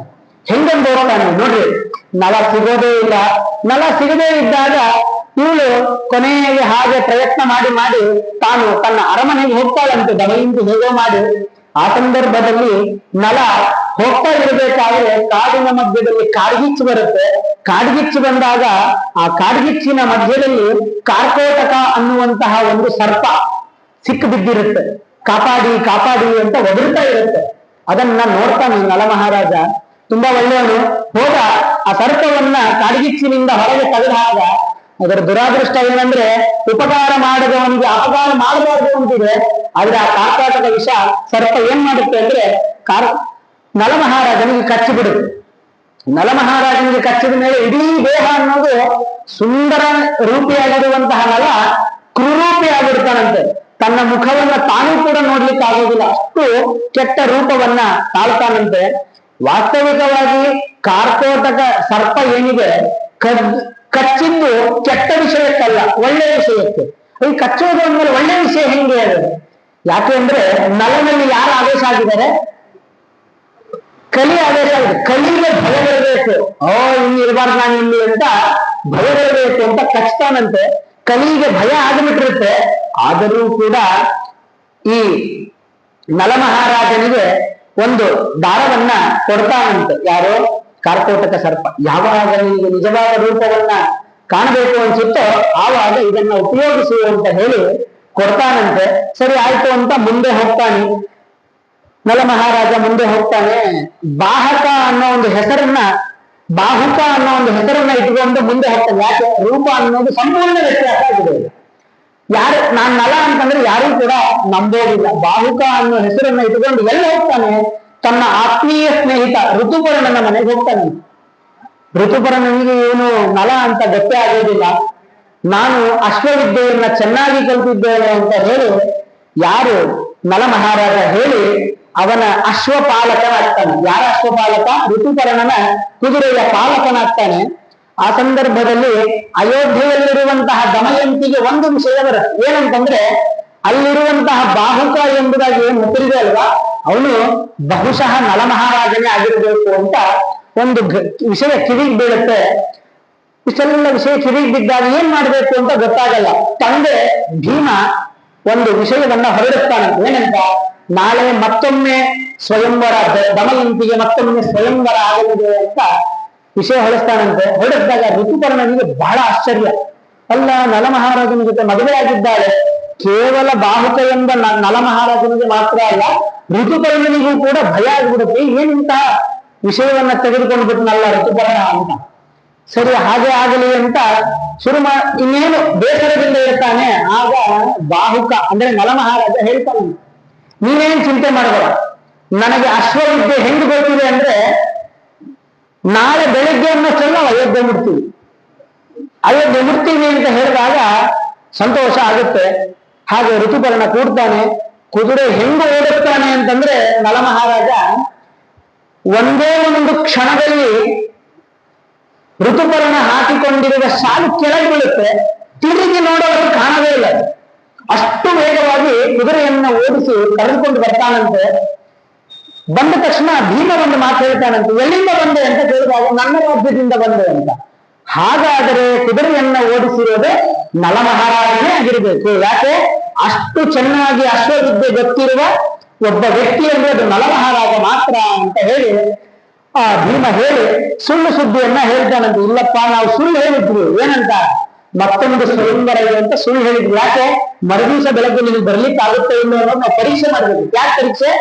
ನಲ ಮಹಾರಾಜನೇ ಅಲ್ಲಿದ್ದಾನೆ ಅನ್ನೋದನ್ನ ತಿಳ್ಕೊಳ್ಬೇಕಾಗಿತ್ತು ಅಂತ. ನಂತರ ಆ ಋತುಪರ್ಣ ಸ್ನೇಹಿತನಾದ ನಲ ಮಹಾರಾಜನಿಂದ ಅಶ್ವವಿದ್ಯೆಯನ್ನ ಕಲಿತಾಗ ಅವನಿಗೆ ಅಕ್ಷವಿದ್ಯೆಯನ್ನ ಹೇಳಿಕೊಡ್ತಾನೆ. ಅಕ್ಷವಿದ್ಯೆಯೂ ಕೂಡ ನಲ ಮಹಾರಾಜನಲ್ಲಿ ಬಂದಾಗ ಕಲಿಗೆ ನಿಲ್ಲಿಕ್ಕೆ ಆಗಲ್ಲ. ಹೊರಗೆ ಬಂದುಬಿಡ್ತಾನೆ. ಹೊರಗೆ ಬಂದ್ಬಿಟ್ಟು ಕಣ್ಣೀರ್ ಹತ್ತ ಕಾಲಿಗೆ ಬೀಳ್ತಾನಂತೆ ನಲ ಮಹಾರಾಜನಿಗೆ. ದಯವಿಟ್ಟು ಕ್ಷಮಿಸ್ಬಿಡು, ನಾನು ನಿನಗೆ ಬಹಳ ಅನ್ಯಾಯ ಮಾಡಿದೆ, ಕ್ಷಮಿಸ್ಬಿಡು ಅಂತ ಹೇಳಿ. ಯಾಕೆ ಇಷ್ಟೆಲ್ಲ ಅನ್ಯಾಯ ಮಾಡ್ಲಿಕ್ಕೆ ಕಾರಣ ಏನು ಅಂದ್ರೆ ಈ ನಲ ಮಹಾರಾಜ ದ್ಯೂತ ಕ್ರೀಡೆ ಆಡೋದಿಲ್ಲ ಅಂತ ಹೇಳಿದ ಮಹಾನುಭಾವ ಒಳಗಡೆ ಹೋಗಿ ಶೌಚಕ್ಕೆ ಹೋಗಿ ಕಾಲ್ ತೊಳ್ಕೊಂಡು ಬಂದಿಲ್ಲ. ಅಷ್ಟೇ ಮಾಡಿದ್ದಷ್ಟೇ ಕಲಿ ಪ್ರವೇಶನೇ ಆಗಿಬಿಟ್ಟ. ಅದನ್ನೇ ಹೇಳ್ತಾರೆ, ಯಾವಾಗ ಕಲಿ ಪ್ರವೇಶ ಆಗಬಾರದು ಅಂತಂದ್ರೆ ಪ್ರತಿನಿತ್ಯವೂ ಕೂಡ ಶೌಚಾಚರಣೆಯ ನಂತರ ಕಾಲನ್ನು ತೆಗೆದುಕೊಳ್ಳಬೇಕು. ಅಂತಹ ನಲ ಮಹಾರಾಜನಿಗೆ ಬಿಟ್ಟಿಲ್ಲ. ಸದಾಕಾಲ ಸದ್ಧರ್ಮಿಷ್ಠ. ಒಂದೇ ಒಂದು ಸಂಕಲ್ಪ ಮಾಡಿದ್ದು ಶೌಚಾಚರಣೆಯ ನಂತರ ಕಾಲನ್ನು ತೆಗೆದುಕೊಂಡು ಬಂದಿಲ್ಲ. ಅವನಿಗೆ ಇಷ್ಟು ಕಷ್ಟ ಆಗಬೇಕಾದ್ರೆ ಇನ್ನು ಮಾನವರಾದ ನಮಗೆ ಇನ್ನೆಷ್ಟು ಕಷ್ಟ ಆಗ್ಬೋದು. ಆ ಒಂದು ಕಾರಣಕ್ಕೋಸ್ಕರ ಪ್ರತಿನಿತ್ಯವೂ ಕೂಡ ಶೌಚಾಚರಣೆಯ ನಂತರ ಕಾಲನ್ನು ತೆಗೆದುಕೊಳ್ಳಬೇಕು. ಇನ್ನೇನೇನ್ ಕೆಲಸ ಮಾಡಬೇಕು ಅಂದ್ರೆ ಪತಿವ್ರತೆಯರ ಸ್ಮರಣೆಯನ್ನ ಮಾಡಬೇಕಂತೆ. ಯಾರು ಪತಿವ್ರತೆಯರು? ಅಹಲ್ಯ, ದ್ರೌಪದಿ, ಸೀತಾ, ತಾರಾ, ಮಂಡೋದರಿ ತಥಾ ಪಂಚಕಂ ನ ಮರೇ ನಿತ್ಯಂ ಮಹಾಪಾತಕ ನಾಶನಂ. ಎಂಥಂಥ ದೊಡ್ಡ ಪಾತಕಗಳು, ತೊಂದರೆಗಳು ಬಂದರೂ ಕೂಡ ಪರಿಹಾರ ಆಗಿ ಹೋಗುತ್ತಂತೆ. ಯಾವ ಕಾರಣದಿಂದ? 5 ಜನರ ಸ್ಮರಣೆಯನ್ನ ಮಾಡೋದ್ರಿಂದ. ಯಾರ್ಯಾರು? ಅಹಲ್ಯಾದೇವಿ, ದ್ರೌಪದಿ, ಸೀತಾ ಮತ್ತು ತಾರಾ, ಮಂಡೋದರಿ. ಈ 5 ಜನರ ಸ್ಮರಣೆಯನ್ನ ಮಾಡೋದ್ರಿಂದ ಮಹಾಪಾತಕಗಳು ನಾಶ ಆಗ್ತೈತೆ. ಇನ್ನು ಮತ್ತಿನ್ಯಾರನ್ನ ಸ್ಮರಣೆ ಮಾಡಬೇಕು? ಚಿರಂಜೀವಿಗಳನ್ನ ಸ್ಮರಣೆ ಮಾಡಬೇಕು. ಯಾರು ಚಿರಂಜೀವಿಗಳು? ಅಶ್ವತ್ಥಾಮ, ಬಲಿರ್ವ್ಯಾಸ, ಹನುಮಾಂಶ, ವಿಭೀಷಣ, ಕೃಪಃ, ಪರಶುರಾಮಶ್ಚ ಸಪ್ತೈತೆ ಚಿರಜೀವಿನಃ. ಒಂದು ಅಶ್ವತ್ಥಾಮ, ಬಲಿಚಕ್ರವರ್ತಿ, ವ್ಯಾಸ ಮಹರ್ಷಿಗಳು, ಹನುಮಂತ, ವಿಭೀಷಣ ಮತ್ತು ಕೃಪಾಚಾರ್ಯರು ಮತ್ತು ಪರಶುರಾಮ. ಈ 7 ಜನರ ಸ್ಮರಣೆಯನ್ನ ಮಾಡಬೇಕಂತೆ. ಈ 7 ಜನರ ಸ್ಮರಣೆಯೊಟ್ಟಿಗೆ ಮಾರ್ಕಂಡೇಯ ಮಹಾಭಾಗ ಸಪ್ತ ಕಲ್ಪಾಂತ ಜೀವನ ಆಯುರಾರೋಗ್ಯ ಐಶ್ವರ್ಯಂ ದೇಹಿಯೇ ಮುನಿಸುಂದರ ಕೇವಲ ಸ್ಮರಣೆ ಮಾಡಿಕೊಂಡು ಅವ ನನ್ನನ್ನು ಉಳಿಸ್ಬಿಡು ಅಂತ ಕೇಳ್ಕೊಳ್ಬಾರ್ದಂತೆ. ಉಳಿಯೋದು ಹೆಂಗ್ ಉಳಿಬೇಕು? ಆಯುರಾರೋಗ್ಯ ಐಶ್ವರ್ಯಂ, ಆಯಸ್ಸು ಚೆನ್ನಾಗಿರ್ಬೇಕು, ಆರೋಗ್ಯವೂ ಚೆನ್ನಾಗಿರ್ಬೇಕು, ಐಶ್ವರ್ಯವೂ ಚೆನ್ನಾಗಿರ್ಬೇಕು. ಐಶ್ವರ್ಯ ಅಂದ್ರೆ ಯಾವ ಐಶ್ವರ್ಯ? ಸಂಪತ್ತೆಂಬ ಐಶ್ವರ್ಯ ಅಲ್ಲ, ಭಗವಂತನ ಸ್ಮರಣೆಯಿಂದಂತಹ ಐಶ್ವರ್ಯ ಸದಾಕಾಲ ನನ್ನಲ್ಲಿ ಇರಬೇಕು. ಈ ರೀತಿಯಾದಂತಹ ಸಪ್ತ ಚಿರಜೀವಿಗಳನ್ನ ಸ್ಮರಣೆ ಮಾಡಬೇಕು. ಇದಾದ ಮೇಲೆ ಪ್ರಾತಸ್ವಾಮಿಯಾಗಿರುವಂತಹ ಕೃಷ್ಣನ ಸ್ಮರಣೆಯನ್ನ ಮಾಡಬೇಕು. ತಮದ್ಭುಜಂ ಬಾಲಕಂ ವಿಚಕ್ಷಣಂ ಚತುರ್ಭುಜಂ, ಕೃಷ್ಣ ಪದಾರ್ಜುದಾಯುಧಂ ಎಂಬುದಾಗಿ ಕೃಷ್ಣನ ಸ್ಮರಣೆಯನ್ನು ಕೂಡ ಮಾಡಬೇಕು. ನಂತರ ಮಾಡುವುದು ಸ್ನಾನ. ಸ್ನಾನವನ್ನ 5 ರೀತಿಯಾಗಿ ಹೇಳ್ತಾರೆ. ಧ್ಯಾನ ಸ್ನಾನ, ಅಮಂತ್ರ ಸ್ನಾನ, ಮಂತ್ರ ಸ್ನಾನ, ನೇರವಾದ ಸ್ನಾನ, ಈ ರೀತಿಯಾಗಿ ಮೃತ್ತಿಕಾ ಸ್ನಾನ, 5 ರೀತಿಯಾಗಿ ಸ್ನಾನವನ್ನ ಹೇಳ್ತಾರಂತೆ. ಯಾಕೆ 5 ರೀತಿಯಾಗಿ ಸ್ನಾನವನ್ನ ಹೇಳ್ತಾರೆ ಅಂತಂದ್ರೆ, ಸ್ನಾತೋಧಿಕಾರಿ ಭವತಿ ದೈವೇ ಚಿತ್ರೇಶ ಕರ್ಮಣಿ. ಯಾರು ಸ್ನಾನ ಮಾಡಿರುವ ವ್ಯಕ್ತಿ ಇರ್ತಾನೋ ದೇವರನ್ನ, ತಂದೆ ತಾಯಿಗಳನ್ನ ನಮಸ್ಕರಿಸುವುದಕ್ಕೆ ಅಧಿಕಾರ ಸಿಗುತ್ತೆ, ಇಲ್ಲ ಅಂದ್ರೆ ಸಿಗೋದಿಲ್ಲ. ಅದೊಂದೇ ಅಲ್ಲ, ಇನ್ನೊಂದು ಮಾತು ಹೇಳ್ತಾರೆ, ನೈರ್ಮಲ್ಯಂ ಭಾವಶುದ್ಧಿಂಚ ವಿನಾ ಸ್ನಾನವನ್ನ ಜಾಯತೆ. ದೇಹದಲ್ಲಿರುವ ನಿರ್ಮಲತೆ ಅಂದ್ರೆ ಕೆಟ್ಟ ಒಂದು ಹೊಲಸು, ಜೊತೆಗೆ ಭಾವಶುದ್ಧಿ ಮನಸ್ಸಿನಲ್ಲಿರುವಂತಹ ಶುದ್ಧಿ, ಇದು ಎರಡೂ ಹೋಗ್ಲಿಕ್ಕೆ ಕಾರಣ ಸ್ನಾನ ಅಂತ. ಯಾಕೆ ಸ್ನಾನ ಅಂತಂದ್ರೆ, ನಾವು ಯಾರ್ಯಾರು ಹೆಂಗೆ ಅಂತ ಗೊತ್ತಿಲ್ಲ, ಆದ್ರೆ ಬ್ರಾಹ್ಮಣರು ಸ್ನಾನ ಮಾಡ್ಲಿಕ್ಕೆ ವಿಧಾನ ಇದೆ. ಏನು? ಗಂಗೆ ಯಮುನೆ ಚೈವ ಗೋದಾವರಿ ಸರಸ್ವತಿ ನರ್ಮದೆ ಸಿಂಧುದಾವರಿ ಜಲೇಸ್ಮಿನ್ ಸಲ್ಲಿನಿಂ ಕುರು.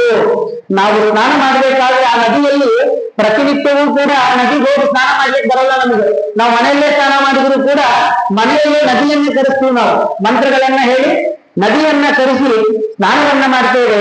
ಈ ರೀತಿಯಾದಂತಹ ಸ್ನಾನ ಮಾಡೋದ್ರಿಂದ ದೇಹ ಅನ್ನೋದು ಶುದ್ಧ ಆಗುತ್ತೆ. ಶುದ್ಧ ಆದಮೇಲೆ ನಂತರ ಮೃತ್ತಿಕಾ ಸ್ನಾನ ಒಂದು ನಿತ್ಯ ಕರ್ಮದಲ್ಲಿ ಬಹಳ ವಿಶೇಷವಾಗಿ ಹೇಳ್ತಾರೆ. ಯಾಕೆ ಮೃತ್ತಿಕಾ ಸ್ನಾನ ಮಾಡಬೇಕು ಅಂದ್ರೆ, ಹಿಂದಿನ ಕಾಲದಲ್ಲಿ ನಾವು ಸೋಪೆಲ್ಲ ಹಚ್ಚಿರ್ತೀವಿ, ಅದಕ್ಕಿಂತಲೂ ಕೂಡ ಶುದ್ಧವಾದದ್ದು ಮೃತ್ತಿಕಾ ಅಂತ. ಯಾಕೆಂದ್ರೆ ಸೋಸಿದಾಗ ಬರುವ ಮಣ್ಣಿದೆ ಅಲ್ವಾ, ಬಹಳ ಮೃದು, ಅಂದ್ರೆ ದೇಹಕ್ಕೆ ಸೌಂದರ್ಯವನ್ನು ತಂದು ಕೊಡುತ್ತೆ, ಹಾಗೆ ಭಗವಂತನ ಸ್ಮರಣೆಯನ್ನು ಕೂಡ ಹೆಚ್ಚು ಮಾಡುತ್ತಂಥದ್ದು. ಆದ್ದರಿಂದ ಮೃತ್ತಿಕಾ ಸ್ನಾನವನ್ನು ಕೂಡ ನಿತ್ಯ ಕರ್ಮದಲ್ಲಿ ಬಹಳ ಹೇಳಿದ್ದಾರೆ. ಇದಾದ ಮೇಲೆ ಪ್ರತಿನಿತ್ಯದಂತೆ ಬರುವಂಥದ್ದು ಸಂಧ್ಯಾವಂದನೆ. ಸ್ನಾನವನ್ನ ಮಾಡಿ ಆದ ಮೇಲೆ ಮೊದಲು ಬಂದು ವಸ್ತ್ರವನ್ನ ಹಾಕೊಳ್ಬೇಕಂತ. ಆ ವಸ್ತ್ರ ಹೆಂಗಿರಬೇಕು ಅದನ್ನು ಕೂಡ ಹೇಳ್ತಾ ಇದ್ದಾರೆ, ಶ್ಲೋಕದಲ್ಲಿ ಹೇಳ್ತಾರೆ. ಕಾರ್ಪಾಸಂ ಕಟಿರ್ಮುಕ್ತಂ ಕೌಶೇಯಂ ಭೋಜನಾವಧಿ ಊರ್ಣವಸ್ತ್ರಂ ಸದಾ ಶುದ್ಧಂ ಊರ್ಣ ವಾಪೇನ ಶುದ್ಧತಿ. ನಾವು ಯಾವುದೋ ಒಂದು ಬಟ್ಟೆ ಹಾಕೊಂಡಿರ್ತೇವೆ, ನಂತರ ಸ್ನಾನಕ್ಕೆ ಹೋಗ್ತೇವೆ, ವಾಪಸ್ ಬಂದ್ರೆ ಆ ಬಟ್ಟೆ ಹಾಕೊಂಡ್ರೆ ಅದು ಮಡಿ ಅಲ್ಲ. ಹಾಗಾದ್ರೆ ಮಡಿ ಅಂದ್ರೆ ಯಾವುದು? ಇನ್ನೇನು ಒದ್ದೆ ಮಾಡಿ ಹಾಕೊಳ್ಬೇಕಾದ್ರು, ಒದ್ದೆ ಮಾಡಿ ಹಾಕೊಂಡ್ರೆ 1 ದಿನ ಮಾತ್ರ ಬರುತ್ತೆ. ಇನ್ನು ರೇಷ್ಮೆ ವಸ್ತ್ರ ಹಾಕೊಳ್ಬೋದಲ್ಲ ಅಂತಂದ್ರೆ, ರೇಷ್ಮೆ ವಸ್ತ್ರದಲ್ಲಿ ಮಡಿ ಅನ್ನೋದು ಉಳಿಯುತ್ತಂತೆ. ಎಲ್ಲಿವರೆಗೂ ಅಂದ್ರೆ ಆ ರೇಷ್ಮೆ ವಸ್ತ್ರದಲ್ಲಿ ಊಟ ಮಾಡುವವರು. ರೇಷ್ಮೆ ವಸ್ತ್ರದ ನಂತರ ಊಟ ಮಾಡಿ ಆದ್ಮೇಲೆ ಮತ್ತೆ ಅದನ್ನ ಒದ್ದೆ ಮಾಡಿ ಹಾಕೊಳ್ಬೇಕಂತೆ. ಆವಾಗಲೇ ಅದ್ರಲ್ಲಿ ಮತ್ತೆ ಮಡಿ ಅನ್ನೋದು ಸೃಷ್ಟಿ ಆಗುತ್ತಂತೆ. ಹಾಗಾದ್ರೆ ಇನ್ಯಾವುದು? ಕಾರ್ಪಾಸ ವಸ್ತ್ರ, ಅದು ಸದಾ ಕಾಲ. ಊರ್ಣ ವಸ್ತ್ರ ಅನ್ನೋದು ಸದಾ ಕಾಲ. ಊರ್ಣ ವಸ್ತ್ರ ಅಂದ್ರೆ ನಾವು ಉಣ್ಣೆ ಬಟ್ಟೆ ಅಂತ ಹೇಳ್ತೀವಲ್ವಾ, ಅದು ಕೇವಲ ಗಾಳಿಯಿಂದ ಮಾತ್ರ ಶುದ್ಧಿಯಾಗಿರುತ್ತೆ. ಅದಕ್ಕೆ ಮತ್ತೆ ನೀರನ್ನು ಹಾಕುವ ಅವಶ್ಯಕತೆ ಇರಲ್ಲ. ಈ ರೀತಿಯಾಗಿ ವಸ್ತ್ರವನ್ನ ಧಾರಣೆ ಮಾಡಬೇಕು. ವಸ್ತ್ರವನ್ನ ಧಾರಣೆ ಮಾಡುವಾಗ ಗೋಪಿ ಚಂದನವನ್ನ ಧಾರಣೆ ಮಾಡ್ತೀವಿ ನಾವು. ಗೋಪಿ ಚಂದನವನ್ನ 4 ಬಾರಿ ಧಾರಣೆ ಮಾಡಬೇಕು ಅಂತೆ. ಗೋಪಿ ಚಂದನವನ್ನ ಅಂತಂದ್ರೆ 12 ನಾಮಗಳನ್ನ 4 ಬಾರಿ ಧಾರಣೆ ಮಾಡಬೇಕಂತೆ. ಒಂದು, ಸ್ನಾನ ಮಾಡಿದ ನಂತರ ಸ್ನಾನದಲ್ಲಿಯೇ ನೀರಿನಿಂದ, ನಂತರ ಬಂದು ಗೋಪಿ ಚಂದನದಿಂದ, ತದನಂತರ ಭಸ್ಮದಿಂದ. ಭಸ್ಮವನ್ನ ಯಾವಾಗ ಧಾರಣೆ ಮಾಡಬೇಕಂದ್ರೆ ಹೋಮ ಮೊದಲಾದವುಗಳನ್ನ ಮಾಡಿದ್ಮೇಲೆ. ಹಾಗಾದ್ರೆ ಹೋಮ ಮೊದಲಾದವುಗಳನ್ನ ನಿತ್ಯ ಕರ್ಮದಲ್ಲಿ ಹೇಳ್ತಾ ಇದ್ದಾರೆ. ಅಗ್ನಿ ಕಾರ್ಯ ಮಾಡಬೇಕು, ತದನಂತರ ಭಸ್ಮ ಧಾರಣೆ ಮಾಡಬೇಕು, ತದನಂತರ ದೇವರ ಪೂಜೆ ಆದಮೇಲೆ ಶ್ರೀಗಂಧದಿಂದ 4 ಬಾರಿ 12 ನಾಮಗಳನ್ನ ಧಾರಣೆ ಮಾಡಬೇಕು ಅಂತ ಹೇಳ್ತಾರೆ. 12 ನಾಮಗಳನ್ನ ಧಾರಣೆ ಮಾಡಿ ಸಂಧ್ಯಾವಂದನೆಯನ್ನ ಮಾಡಬೇಕು. ಸಂಧ್ಯಾವಂದನೆಯನ್ನ ಎಷ್ಟು ಬಾರಿ ಮಾಡಬೇಕು? 3 ಬಾರಿ ಮಾಡಬೇಕು ಅಂತ ಶಾಸ್ತ್ರದಲ್ಲಿ ಹೇಳ್ತಾರೆ. ಈಗಿನ ಕಾಲದಲ್ಲಿ ಆಗಲ್ಲ, ಕೊನೆ ಪಕ್ಷ 2 ಬಾರಿ ಆದ್ರೂ ಮಾಡ್ರಿ. ಈಗ ಇನ್ನೂ ಪರಿಸ್ಥಿತಿ ಕಲಿಕಾಲ ಇನ್ನೂ ಕೆಟ್ಟದಾಗಿ ಬಂದಿದೆ. ಹೆಂಗಂದ್ರೆ ಬೆಳಗ್ಗೆ ಒಂದ್ಸಲ ಮಾಡಿದ್ರೆ ಅವನು ಶ್ರೇಷ್ಠ ವ್ಯಕ್ತಿ, ಅವನು ಮಧ್ಯಾಹ್ನ ಸಂಜೆ ಮತ್ತೆ ಸಮಯನೇ ಸಿಗಲ್ಲ. ಏನು ಮನೆಯ ಕೆಲಸನೋ ಅಥವಾ ತನ್ನ ವೈಯಕ್ತಿಕ ಕೆಲಸನೋ ಏನೋ ಕೆಲಸ ಸಮಯನೇ ಸಿಗಲ್ಲ. ಆದ್ರೆ ಯಾಕೆ ಸಂಧ್ಯಾ ವಂದನೆಯನ್ನ ಮಾಡಬೇಕು? ಸಂಧ್ಯಾ ವಂದನೆಗೆ ಶಾಸ್ತ್ರದಲ್ಲಿ ಎಷ್ಟು ಮಹತ್ವ ಕೊಟ್ಟಿದ್ದಾರೆ ನೋಡ್ರಿ. ಸಂಧ್ಯಾ ವಂದನೆಯನ್ನ ಪ್ರತಿನಿತ್ಯ ಮೂರು ಬಾರಿ ಮಾಡ್ಬೇಕಂತೆ. 3 ಬಾರಿ ಆಗದೆ ಇದ್ರೆ ಕೊನೆಯ ಪಕ್ಷ 2 ಬಾರಿ ಆದ್ರೂ ಮಾಡ್ಬೇಕು. ಯಾಕೆ ಸಂಧ್ಯಾ ವಂದನೆಯನ್ನ ಮಾಡಬೇಕು? ಸಂಧ್ಯಾ ವಂದನೆಯಲ್ಲಿ ನಾವು ಮಾಡುವಂತಹ ಗಾಯತ್ರಿ ಜಪಕ್ಕೆ ಎಷ್ಟು ಪ್ರಾಶಸ್ತ್ಯ ಕೊಟ್ಟಿದ್ದಾರೆ ಅಂದ್ರೆ ಶಾಸ್ತ್ರದಲ್ಲಿ ಒಂದು ಕಥೆ ಇದೆ. ಧರ್ಮರಾಜ ರಾಜಸೂಯ ಯಾಗವನ್ನ ಮಾಡ್ತಾನೆ. ರಾಜಸೂಯ ಯಾಗ ಮಾಡಿದ ಮೇಲೆ ಯಾಗದ ನಂತರ ದಾನವನ್ನ ಕೊಡಬೇಕು, ಇಲ್ಲ ಅಂದ್ರೆ ಯಾಗದ ಫಲ ಇಲ್ಲ. ಪ್ರತಿಯೊಬ್ಬರಿಗೂ ಕೂಡ ಒಂದೊಂದು ದಾನವನ್ನ ಕೊಡ್ತಾ ಇರ್ತಾನಂತೆ. ಅದರಲ್ಲಿ ಇನ್ನೊಂದು ವಿಶೇಷವಾಗಿ ಬರೋದು ದಶದಾನ. ದಶದಾನದಲ್ಲಿ ಎಳ್ಳು ಕೂಡ ಬರುತ್ತೆ. ಈ ಬಹಳ ಜನಕ್ಕೆ ಅದು ಭಾವನೆ ಇದೆ, ಎಳ್ಳನ್ನ ದಾನ ತಗೊಳ್ಬಾರದು ಅಂತ. ವಾಸ್ತವಿಕವಾಗಿ ಎಳ್ಳಿಗೆ ಇರುವ ಮಹತ್ವ ಬೇರೆ ಯಾವ ದಾನದಲ್ಲೂ ಇಲ್ಲ. ಯಾಕೆ ಅಂದ್ರೆ ಎಳ್ಳನ್ನ ತಗೊಳ್ಳಿಕ್ಕೆ ಯಾಕೆ ಹೇಳುತ್ತಾರೆ ಅಂದ್ರೆ ಜಪದ ಶಕ್ತಿ ಅಷ್ಟಿರಬೇಕು. ಯಾಕೆ? ಧರ್ಮರಾಜ ರಾಜಸೂಯ ಯಾಗವನ್ನ ಮಾಡ್ತಾನೆ. ರಾಜಸೂಯ ಯಾಗ ಮಾಡಿದ ಮೇಲೆ ಎಲ್ಲರಿಗೂ ದಾನವನ್ನ ಕೊಡಬೇಕು ಅಂತ ಎಲ್ಲರೂ ರೆಡಿ ಮಾಡ್ತಾನೆ. ಪ್ರತಿಯೊಂದನ್ನು ಕೂಡ ಇಷ್ಟಿಷ್ಟೇ ಅಂತ ಇಲ್ಲ, ದಾನ ಎಷ್ಟಾಗುತ್ತೋ ಅಷ್ಟು ದಾನ. ಹಾಗೆ ಎಳ್ಳನ್ನ ತರಿಸೋದು ತುಂಬಾ ರಾಶಿಗಟ್ಟಲೆ ಎಳ್ಳನ್ನ ತರಿಸಿರ್ತಾರಂತೆ. ಎಲ್ಲರೂ ದಾನ ತಗೊಳ್ಳಿಕ್ಕೆ ತಯಾರಾಗಿರ್ತಾರೆ. ಎಳ್ಳಿನ ದಾನವನ್ನ ಯಾರೂ ತಗೊಳ್ಳಿಕ್ಕೆ ತಯಾರಾಗಿರಲ್ಲ. ಏನ್ ಮಾಡ್ಬೇಕೀಗ? ಮಹಾಭಾರತದಲ್ಲಿ ನಮಗೆ ಎದ್ದು ಕಾಣೋದು ಪರಮಾತ್ಮ, ಕೃಷ್ಣ ಪರಮಾತ್ಮ. ಅವನು ಹೇಳ್ತಾನೆ, ಒಂದ್ ಕೆಲಸ ಮಾಡು, ಯಾರು ಎಳ್ಳನ್ನ ದಾನ ತಗೊಳ್ತಾರೆ ಆ ಎಳ್ಳು ಎಷ್ಟು ಕೆಜಿ ಇದೆ ಅಷ್ಟು ಕೆಜಿ ಬಂಗಾರ ಕೊಡ್ತೀನಿ ಅಂತ ಹೇಳಿದ್ರು. ಸರಿ, ಈಗ ದಾನ ತಗೊಳ್ಳಿಕ್ಕೆ ಎಲ್ರೂ ಬರ್ತಾರೆ. ಹಾಗೆ ದಾನ ತಗೊಳ್ಳಿಕ್ಕೆ ಎಲ್ರೂ ಬಂದಾಗ ಆ ಬಂಗಾರದ ಒಂದು ಮೂರ್ತಿಯನ್ನ ಮಾಡಿರ್ತಾನಂತೆ. ಎಳ್ಳಿನ ಎಷ್ಟು ಬಲ ಇರುತ್ತೋ ಅಷ್ಟೇ ಬಲದಲ್ಲಿ ಬಂಗಾರದ ಮೂರ್ತಿಯನ್ನ ಮಾಡಿರ್ತಾನೆ. ಸುಮ್ಮನಿರುವ ಆ ಮೂರ್ತಿ 3 ಅಂತ ಕೈ ಮಾಡುತ್ತಂತೆ. ಬರೀ 3 ಅಂತ ಕೈ ಮಾಡುತ್ತೆ. ಎಲ್ರು ದಂಗಾಗ್ಬಿಡ್ತಾರೆ. ಅಯ್ಯಪ್ಪ ಏನಿದೆ, ಸುಮ್ಮನೆ ಇರೋ ಮೂರ್ತಿ ಕೂಡ ಚಲನವಲನಗಳನ್ನ ಮಾಡ್ತಾ ಇದೆ, ಬೇಡಪ್ಪ ಈ ದಾನ ಮಾತ್ರ ನನಗೆ ಬೇಡ ಅಂತ ಎಲ್ಲ ಹೇಳ್ತಾರೆ. ಅದು ಒಬ್ಬ ಬ್ರಾಹ್ಮಣ ಮಾತ್ರ ಸರಿ, ನಾನು ಈ ದಾನ ತಗೊಳ್ತೀನಿ ಅಂತ. ಆಯ್ತು, ಸರಿ, ಅದಕ್ಕೆ ಸರಿ ಹಾಗೆ ಆಗಲಿ ಅಂತ ಹೇಳ್ತಾನಂತೆ. ಆದ್ರೆ ಒಂದು ಷರತ್ತನ್ನ ಹಾಕ್ತಾನಂತೆ ಆ ಬ್ರಾಹ್ಮಣ.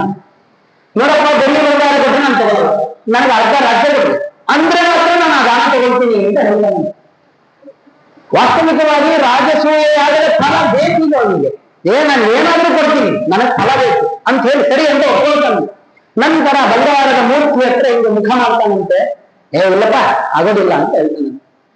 ಸಡನ್ ಆಗಿ 3 ಇದ್ದದ್ದು 2 ಮಾಡುತ್ತಾನೆ. 2 ಆಗೋದಿಲ್ಲ, 2 ಇದ್ದದ್ದು 1 ಮಾಡ ಸಾಧ್ಯವೇ ಇಲ್ಲ. 1ರಲ್ಲಿ 1 ಅಂತ ತೋರಿಸುತ್ತಾನೆ. ಸರಿ, ಇವ್ರು ಇಷ್ಟು ಕೇಳಿದ್ರೆ ನನಗೆ ಯಾಕೆ ಬೇಡ, ಸರಿ ಆಯ್ತು ಅಂತ ಹೇಳ್ತಾನೆ. ಸರಿ ಆಯ್ತು, ದಾನವನ್ನ ಇಸ್ಕೊಂಡ, ಎಲ್ಲ ಆಯ್ತು, ಅರ್ಧ ರಾಜ್ಯ ಕೊಟ್ಟ, ಬಂಗಾರ ಕೊಟ್ಟ, ತಿಲ ಕೊಟ್ಟ, ಎಲ್ಲವೂ ಕೊಟ್ಟ. ನಂತರ ಕೇಳ್ತಾನೆ, ಏನ್ ಮಾತಾಡ್ಬೇಕು ಆ ಮೂರ್ತಿ ಜೊತೆ ಅಂತ ಕೇಳಿದ.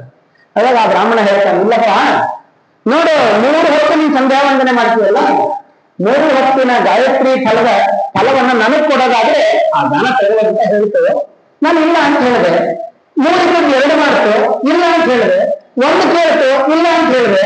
1ರಲ್ಲಿ 1 ಕೇಳ್ತು, ಸರಿ ಅಂತ ಒಪ್ಪಿಕೊಂಡೆ. ನಾನು ದಿನನಿತ್ಯ ಮಾಡುವಂತದ್ದು 3 ಗಾಯತ್ರಿ ಜಪ ಅಂದ್ರೆ 1 ಗಾಯತ್ರಿ ಜಪ ಹೋದ್ರೆ ಹೋಗುದು ಅಂತ ಒಪ್ಪಿಕೊಂಡೆ ಅಂತ ಹೇಳ್ತಾರೆ. ಅಂದ್ರೆ ಯಾಕೆ ಆ ಮಾತು ಹೇಳ್ತಾ ಇದ್ದಾರೆ ಅಂದ್ರೆ, ಗಾಯತ್ರಿ ಜಪ ಕೇವಲ 1 ಜಪವನ್ನು ಮಾಡೋದ್ರಿಂದ ಎಷ್ಟು ಶಕ್ತಿ ಬರುತ್ತೆ ಅಲ್ವಾ? ಯಾಕೆ? ಯಾಜ್ಞವಲ್ಕ್ಯ ಮಹರ್ಷಿಗಳ ದೃಷ್ಟಾಂತವೇ ಇರುವ ಸೂರ್ಯನಾರಾಯಣನನ್ನೇ ತಗೊಂಡು ಬಿಡ್ತಾರೆ. ಕೇವಲ ಅವರಲ್ಲಿ ಯಾವುದೇ ರೀತಿಯಾದ ಶಕ್ತಿ ಇಲ್ಲ, ಗಾಯತ್ರಿ ಜಪದ ಶಕ್ತಿ. ಆದ್ದರಿಂದ ಸಂಧ್ಯಾ ವಂದನೆಗೆ ಅಷ್ಟು ಮಹತ್ವವನ್ನ ಕೊಟ್ಟಿದ್ದಾರೆ. ನಂತರ ಸಂಧ್ಯಾ ವಂದನೆಯ ನಂತರ ದೇವರ ಪೂಜೆ ಮಾಡಬೇಕು. ಇವುಗಳ ಮಧ್ಯದಲ್ಲಿ ಮೊದಲು ಅಗ್ನಿ ಕಾರ್ಯ ಮಾಡಬೇಕು. ಯಾಕೆ ಅಗ್ನಿ ಕಾರ್ಯ ಮಾಡಬೇಕು? ಅಗ್ನಿ ಕಾರ್ಯ ಆದ್ಮೇಲೆ ನಂತರ ಭಸ್ಮಧಾರಣೆಯನ್ನ ಮಾಡಬೇಕು. ಅದಕ್ಕೋಸ್ಕರ ಅಗ್ನಿ ಕಾರ್ಯ ಮಾಡಬೇಕು ಅಂತ. ಅಗ್ನಿ ಕಾರ್ಯ ಯಾಕೆ ಮಾಡಬೇಕು ಅಂತಂದ್ರೆ, ನಂತರ ನಾವು ಮಾಡುವ ದೇವರಿಗೆ ಪೂಜೆಯ ನಂತರ ನೈವೇದ್ಯ, ನಂತರ ವೈಶ್ವದೇವ ಏನ್ ಮಾಡ್ತೀವಿ, ಅಂತಹ ಅಗ್ನಿಯನ್ನು ಮೊದಲೇ ಕರ್ಕೊಂಡು ಬರಬೇಕಂತೆ. ನಾವು ಯಾವುದೇ ಪೂಜೆ ಮಾಡೋದಾದ್ರೆ ಸುಮ್ಮನೆ ನಾವು ಹೋಮ ಮಾಡಿಬಿಟ್ಟು ಆಮೇಲೆ ದೇವರನ್ನು ಕರೆಯಲ್ಲ. ದೇವರ ಕರೆದು ಕೂಡಿಸಿಬಿಟ್ಟು ಹೋಮ ಮಾಡಿ ನೀನ್ ತಗೊಂಡು ಹೋಗಪ್ಪ ಅಂತ ಹೇಳ್ತೀವಿ. ಹಾಗೆ ಅಗ್ನಿ ಕಾರ್ಯ ಮೊದಲು ಮಾಡಬೇಕಂತೆ. ಅಗ್ನಿ ಕಾರ್ಯ ಮಾಡಿದ ನಂತರ ದೇವರ ಪೂಜೆ ಆದ ಮೇಲೆ ಆ ದೇವರಿಗೆ ಕೊಟ್ಟಿರುವ ನೈವೇದ್ಯವನ್ನ ಸ್ವೀಕಾರ ಮಾಡಬೇಕು. ಅದಕ್ಕಿಂತ ಮುಂಚೆ ವೈಶ್ವದೇವರನ್ನ ಮಾಡಬೇಕು.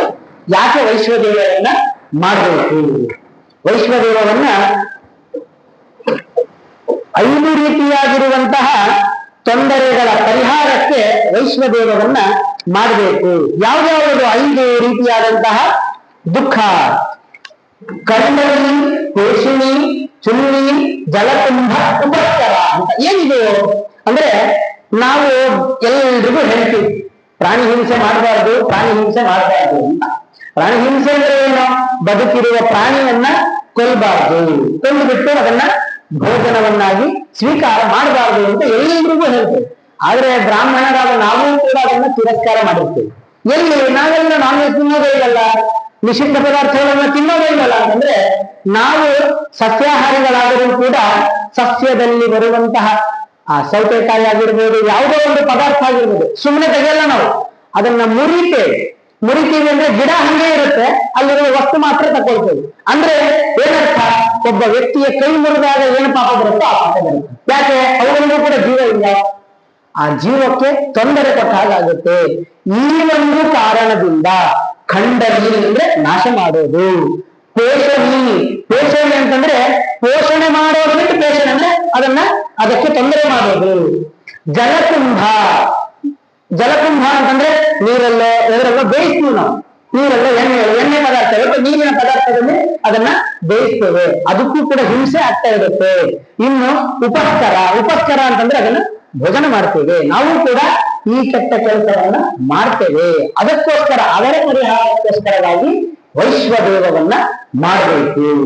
ಈ ವೈಶ್ವದೇವ ಅನ್ನೋದು ಪಂಚಸೂರ್ಣ ಎಂಬಂತಹ ದೋಷದಿಂದ ನಮ್ಮನ್ನ ಪರಿಹಾರ ಮಾಡುತ್ತೆ. ಯಾವ ಪಂಚಸೂರ್ಣ ಅಂದ್ರೆ ಅದೇ ಹೇಳಿದ್ರಲ್ಲ, ಖಂಡನಿ, ಪೇಷಿಣಿ, ಚುಂಡಿ, ಜಲಕುಂಭ, ಉಪಸ್ಕರ, ಈ 5 ರೀತಿಯಾದಂತಹ ದೋಷದಿಂದ ಪರಿಹಾರ ಮಾಡುತ್ತೆ.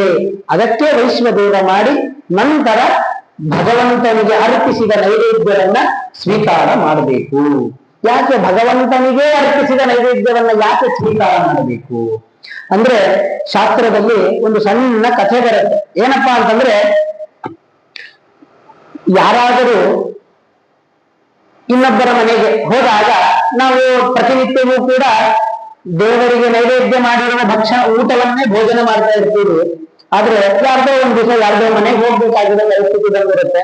ಆದ್ರೆ ಅವರು ಪ್ರತಿನಿತ್ಯ ನೈವೇದ್ಯವನ್ನ ಮಾಡೋದಿಲ್ಲ. ಏನ್ ಮಾಡೋದು? ಹಾಗಾದ್ರೆ ನೈವೇದ್ಯವನ್ನ ಮಾಡದೇ ಇದ್ರೆ ಏನು ದೋಷ ಬರುತ್ತೆ ಅಂತಂದ್ರೆ, ನೈವೇದ್ಯವನ್ನ ಮಾಡದೇ ಇದ್ರೆ, ಭಗವಂತನಿಗೆ ಅರ್ಪಿಸದೇ ಇದ್ರೆ, ಯಾವ ಉದ್ದೇಶವನ್ನ ಇಟ್ಟುಕೊಂಡು ಆ ವ್ಯಕ್ತಿ ಕೆಲಸವನ್ನ ಮಾಡಿರ್ತಾರೋ ಆ ಒಂದು ಕೆಟ್ಟ ಕರ್ಮ ನಮ್ಮಲ್ಲೂ ಕೂಡ ಸೃಷ್ಟಿಯಾಗುತ್ತೆ. ಒಬ್ಬ ಬ್ರಾಹ್ಮಣ ಯಾರೋ ಒಬ್ಬರ ಮನೆಗೆ ಊಟಕ್ಕೆ ಹೋಗಿರ್ತಾನಂತೆ. ಅಯ್ಯೋ ಬ್ರಾಹ್ಮಣ ಬನ್ನಲ್ಲ ಅಂತ ಹೇಳಿ ಅವನಿಗೂ ಕೂಡ ಏನ್ ಮಾಡ್ಬೇಕು, ಮನೇಲಿ ಏನು ಸಾಮಾನ್ಯ ಇರಲ್ಲ. ಒಬ್ಬ ಕೆಲಸದವನು ಹೇಳ್ತಾನೆ, ನೋಡಪ್ಪ ಯಾರೋ ಬ್ರಾಹ್ಮಣ ಬಂದಿದ್ದಾನೆ, ದಯವಿಟ್ಟು ಊಟಕ್ಕೆ ಏನಾದರೂ ವ್ಯವಸ್ಥೆ ಮಾಡಬೇಕು, ಎಲ್ಲಾದರೂ ಹೋಗಿಕೊಂಡು. ಅಲ್ಲ, ರಾತ್ರಿ ಸಮಯ ಆಗಿದೆ, ಯಾರು ಹೋದರೂ ಕೂಡ ಮನೆ ಬಾಗಿಲು ತೆಗೆಯುವುದಿಲ್ಲ, ಎಲ್ಲಿಂದ ಕಾರಣ ಆಗ್ತೀವಿ. ಹಾಗೆ ಹೋಗ್ತಾ ಯಾವುದೋ ಒಂದು ಮನೆಯಲ್ಲಿ ಹೊರಗಡೆ ಅಕ್ಕಿ ಚೀಲ ಇಟ್ಟಿರ್ತಾರಂತೆ. ಬೆಳಗ್ಗೆ ಹೇಳಿದ್ರೆ ಆಯ್ತು ಅನ್ನೋ ಉದ್ದೇಶ ಇಟ್ಟುಕೊಂಡು ಏನ್ ಮಾಡ್ತಾನೆ, ಅಲ್ಲಿರುವಂತಹ ಅಕ್ಕಿ ಚೀಲದಲ್ಲಿರುವ ಅಕ್ಕಿಯನ್ನ ಸ್ವೀಕಾರ ಮಾಡ್ಕೊಂಡು ಬರ್ತಾನೆ, ತಗೊಂಡು ಬಂದಿದ್ದಾನೆ ಅಂತಂದ್ರೆ ಕಳು ಮಾಡ್ಕೊಂಡು ಬಂದಿದ್ದಾನೆ. ಈಗ ಯಾಕೆ ಹೇಳಿಲ್ಲ ಅಲ್ಲ, ಕಳು ಮಾಡ್ಕೊಂಡು ಬಂದಿದ್ದಾನೆ. ಸರಿ ಆಯ್ತು, ಇನ್ನೇನ್ ಬಂತಲ್ಲ ಅಕ್ಕಿ ಅಂತ ಆ ಬ್ರಾಹ್ಮಣನು ಕೂಡ ಮನೆಯಲ್ಲಿ ಅಡುಗೆ ಮಾಡಿ ಹಾಕಿದ. ಬ್ರಾಹ್ಮಣ ತಿಂದ. ಆ ಬ್ರಾಹ್ಮಣ ಬೆಳಗ್ಗೆ ನೋಡೋದ್ರಲ್ಲೇ ಮನೆಯಲ್ಲಿರುವ ಹಸುವನ್ನೇ ಕದ್ಕೊಂಡು ಹೋಗ್ಬಿಟ್ಟಿರ್ತಾನೆ. ಯಾರ ಮನೆಯಲ್ಲಿರೋದು? ಯಾವ ಬ್ರಾಹ್ಮಣ ಊಟಕ್ಕೆ ಹಾಕಿರ್ತಾನೋ ಆ ಬ್ರಾಹ್ಮಣನ ಮನೆಯಲ್ಲಿರುವಂತಹ ಹಸುವನ್ನು ಕದ್ಕೊಂಡು ಹೋಗ್ಬಿಡ್ತಾನೆ. ಸರಿ, ಮುಂದೆ ಮರುದಿನ ಯಾವಾಗ ಅದು ದೇಹದಿಂದ ಹೊರಗೆ ಹೋಗುತ್ತೆ ಅಂದ್ರೆ ಶೌಚಾಚರಣೆಯ ಮಾಡಿದ ನಂತರ ಯಾವಾಗ ಕದ್ದ ಅನ್ನ ತಿಂದಿರೋದು ಹೊರಗೆ ಹೋಗುತ್ತೆ, ಆಗ ಪಾಪ ಪ್ರಜ್ಞೆ ಕಾಡ್ಲಿಕ್ಕೆ ಶುರುವಾಗುತ್ತೆ. ಯಾಕೆ ಕದ್ದು ಬಿಟ್ಟೆ ನಾನು? ಹಸುವನ್ನ ಕದ್ದು ಬಿಟ್ಟೆ, ತಪ್ಪು ಮಾಡಿದೆ ಅಂತ ಹೇಳಿ ವಾಪಸ್ ಹಸುವನ್ನ ಕರ್ಕೊಂಡು ಆ ಬ್ರಾಹ್ಮಣನ ಮನೆಗೆ ಹೋಗ್ತಾನೆ. ಬ್ರಾಹ್ಮಣನಿಗೆ ಕೊಡ್ತಾನೆ, ಇಲ್ಲಪ್ಪ ದಯವಿಟ್ಟು ಕ್ಷಮಿಸ್ಬಿಡು, ಗೊತ್ತಿಲ್ಲದೆ ಕದ್ದು ಬಿಟ್ಟೆ ನಾನು ಅಂತ ಹೇಳ್ತಾನೆ. ಏನಿದು ಗೊತ್ತಿಲ್ಲದೆ ಕದ್ದು ಅಂತ ಆ ಬ್ರಾಹ್ಮಣ ಕೇಳ್ತಾನೆ, ಗೊತ್ತಿಲ್ಲದೆ ಇದ್ರೆ ಕದಿಯೋದು ಹೇಗೆ ಅದು ಅಂತ. ಅದಕ್ಕೆ ಇವನು ಪ್ರಶ್ನೆ ಮಾಡ್ತಾನೆ, ಮೊದಲು ನಿನ್ನೆ ರಾತ್ರಿ ನೀನು ಊಟಕ್ಕೆ ಹಾಕಿದಲ್ಲ ಅದರ ವಿಚಾರವನ್ನ ಹೇಳಿ ಅಂತ ಹೇಳಿದಾಗ, ಕ್ಷಮಿಸ್ರಿ, ನಮ್ಮ ಮನೇಲಿ ಏನೂ ಇರಲಿಲ್ಲ, ನಮ್ಮ ಮನೇಲಿ ಒಬ್ಬ ಸೇವಕ ಇದ್ದ, ಅವನನ್ನ ಕಳಿಸಿದ್ದೆ ನಾನು, ಎಲ್ಲಾದ್ರೂ ಹೋಗಿ ಅಕ್ಕಿಯನ್ನ ತಗೊಂಡ್ ಬಾ ಅಂತ ಹೇಳಿದ್ದೆ. ಹೌದಾ, ಸರಿ, ಹಾಗಾದ್ರೆ ಅವನನ್ನು ಕರೆಸಿರಿ ಅಂತ ಹೇಳಿ ಅವನ್ ಬಂದ ತಕ್ಷಣ ಕೇಳಿದೆ, ಎಲ್ಲಿಂದ ತಗೊಂಡ್ ಹೋದೆ ಅಕ್ಕಿನ? ಇಲ್ಲ, ಎಲ್ಲರ ಮನೆಗೂ ಹೋದೆ, ಯಾರ ಮನೆಯ ಬಾಗಿಲನ್ನು ಕೂಡ ಹೋಗಲಿರ್ಲಿಲ್ಲ. ಆದ್ರೆ ಯಾರೋ ಒಬ್ಬರ ಮನೆಯ ಬಾಗಿಲಿನ ಮುಂದೆ ಅಕ್ಕಿ ಚೀಲ ಇಟ್ಟಿದ್ರು. ನಾನು ಹೇಳ್ಬಿಟ್ಟು ತರೋಣ ಅಂತ ಹೋದೆ, ಬಾಗಿಲು ಮುಚ್ಚಿಟ್ಟು, ಬೆಳಗ್ಗೆ ಹೇಳಿದ್ರೆ ಆಯ್ತು ಅಂತ ಹೇಳಿ ಅಕ್ಕಿ ತಗೊಂಡು ಬಂದೆ ಅಂತ ಹೇಳಿದಾಗ ಈ ಬ್ರಾಹ್ಮಣ ಹೇಳ್ತಾನೆ, ನೋಡಿ, ದೇವರ ನೈವೇದ್ಯ ಆಗದೇ ಇದ್ರೆ ಯಾವ ಉದ್ದೇಶದಿಂದ ಆ ವ್ಯಕ್ತಿ ನಮಗೆ ಊಟ ಹಾಕಿರ್ತಾನೋ ಆ ಒಂದು ಉದ್ದೇಶ ನಮ್ಮಲ್ಲೂ ಕೂಡ ಅದು ಪ್ರಾರಂಭ ಆಗುತ್ತಂತೆ. ಅಂದ್ರೆ ಕೆಟ್ಟ ಭಾವನೆಯಿಂದ ಏನು ಮಾಡಿಲ್ಲ, ಬ್ರಾಹ್ಮಣನ ಊಟ ಹಾಕ್ಬೇಕಂತ ಒಳ್ಳೆ ಗುಣನೇ, ಆದ್ರೆ ದೇವರ ನೈವೇದ್ಯ ಆಗಿಲ್ಲ. ಅದು ಕಾರಣ ತಂದಿದ್ದು ಹೆಂಗೆ, ಕಳು ಮಾಡಿಕೊಂಡು ಆ ಕಳ್ಳತನ ಇವನ ಮುಂದೆಯೂ ಕೂಡ ಮುಂದೆ ಹೋಗಿ ಹೀಗೆ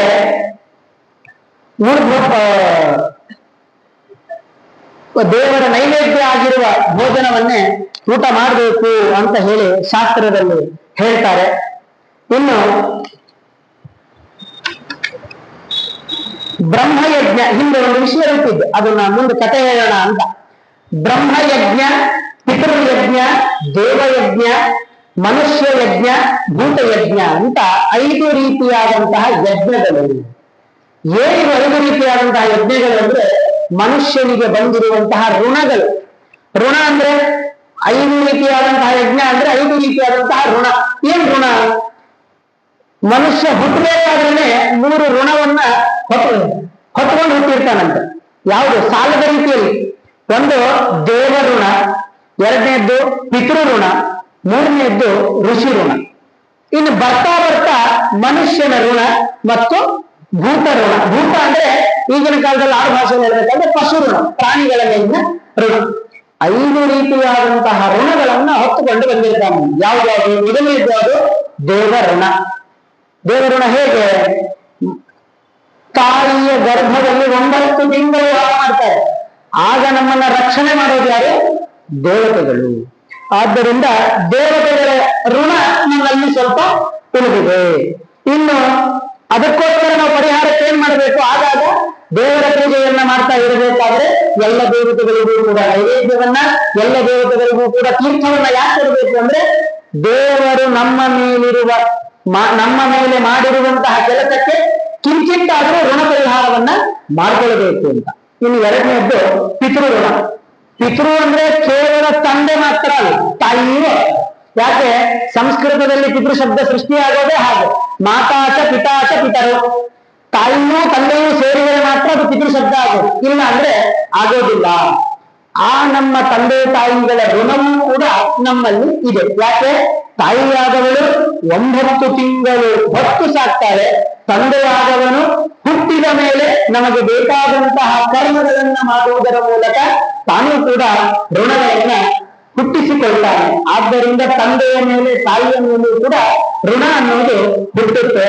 ಪಿತೃ ಋಣವನ್ನ ಪರಿಹಾರ ಮಾಡ್ಲಿಕ್ಕೆ ನಾವು ವರ್ಷ ಹೋದ್ಮೇಲೆ ವರ್ಷ ಶ್ರಾದ್ದಗಳನ್ನ ಮಾಡೋದರ ಮೂಲಕ ಋಣವನ್ನ ತೀರುತ್ತೇವೆ. ಇನ್ನು ಮೂರನೇದು ಋಷಿ ಋಣ.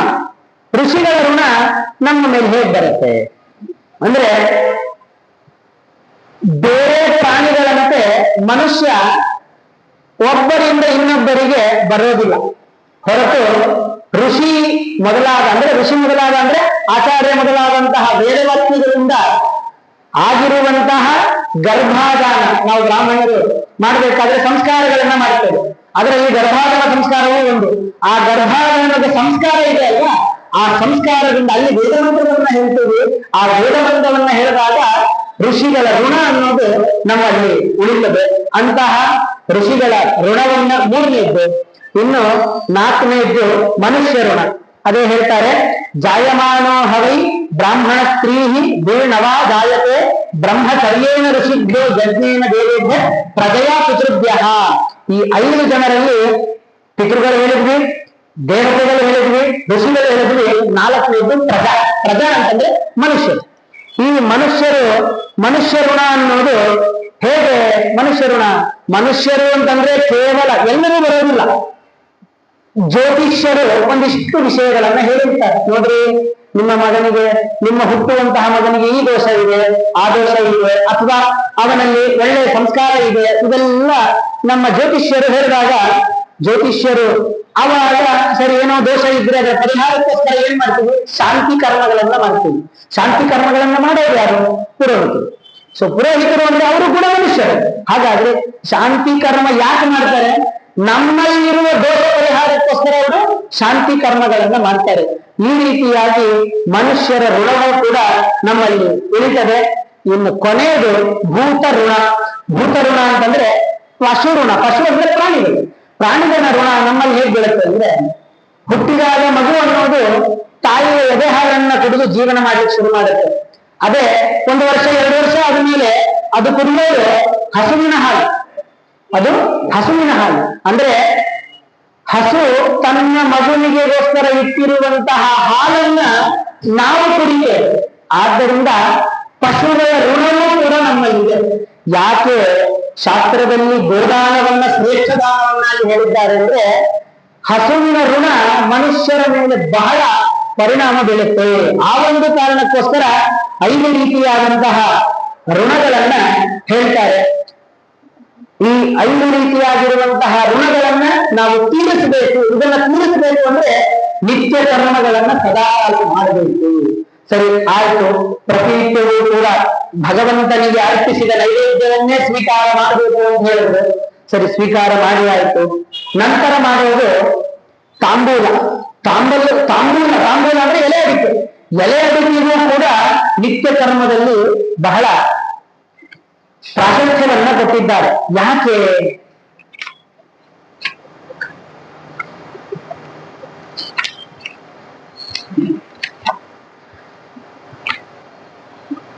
ಮಾರ್ಕಂಡೇಯರು ಹೇಳ್ತಾರೆ ಅದನ್ನ ಏನಂತ, ಭೂಯೋಪ್ಯವಶ್ಯ ಕರ್ತವ್ಯಂ ತತಸ್ತಾಂಬೂಲ ಭಕ್ಷಣಂ.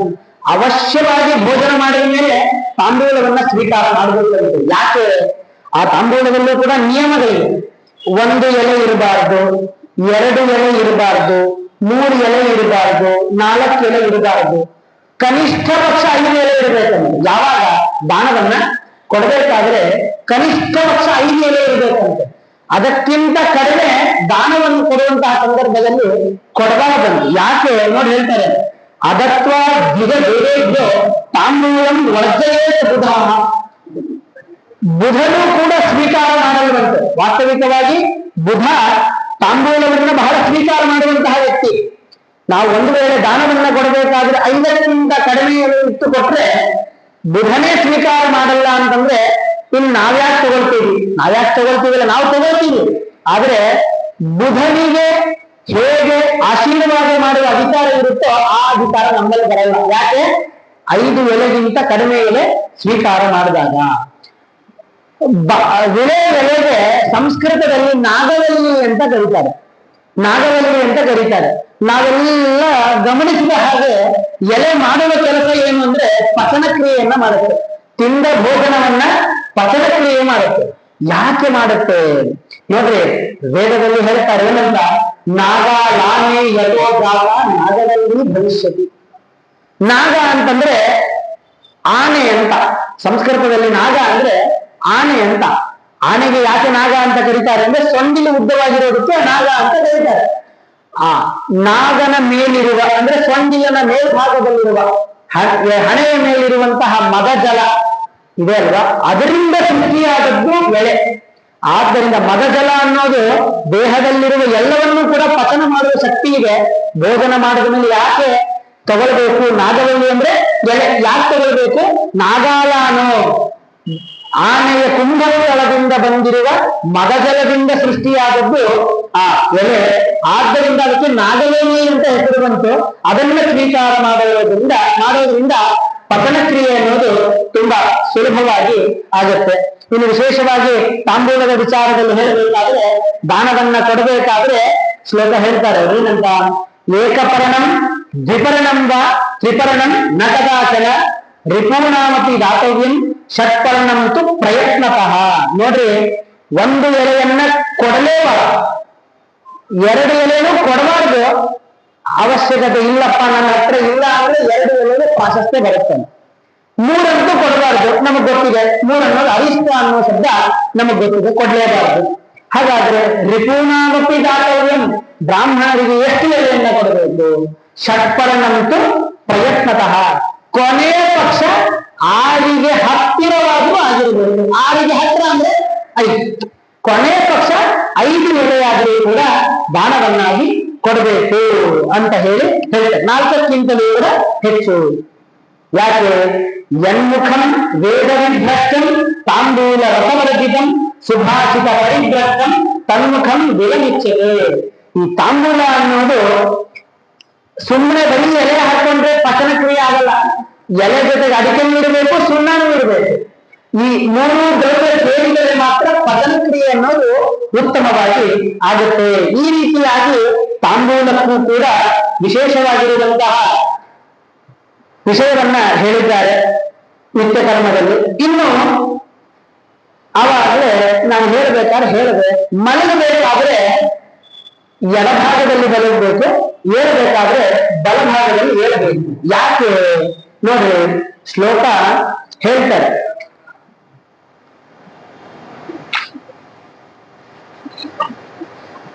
ಯಾಮಾತ್ ಪರತ ಏವಾತ ಸ್ವಪೇಧ್ಯಾಯಂ ಜನಾರ್ದನಂ.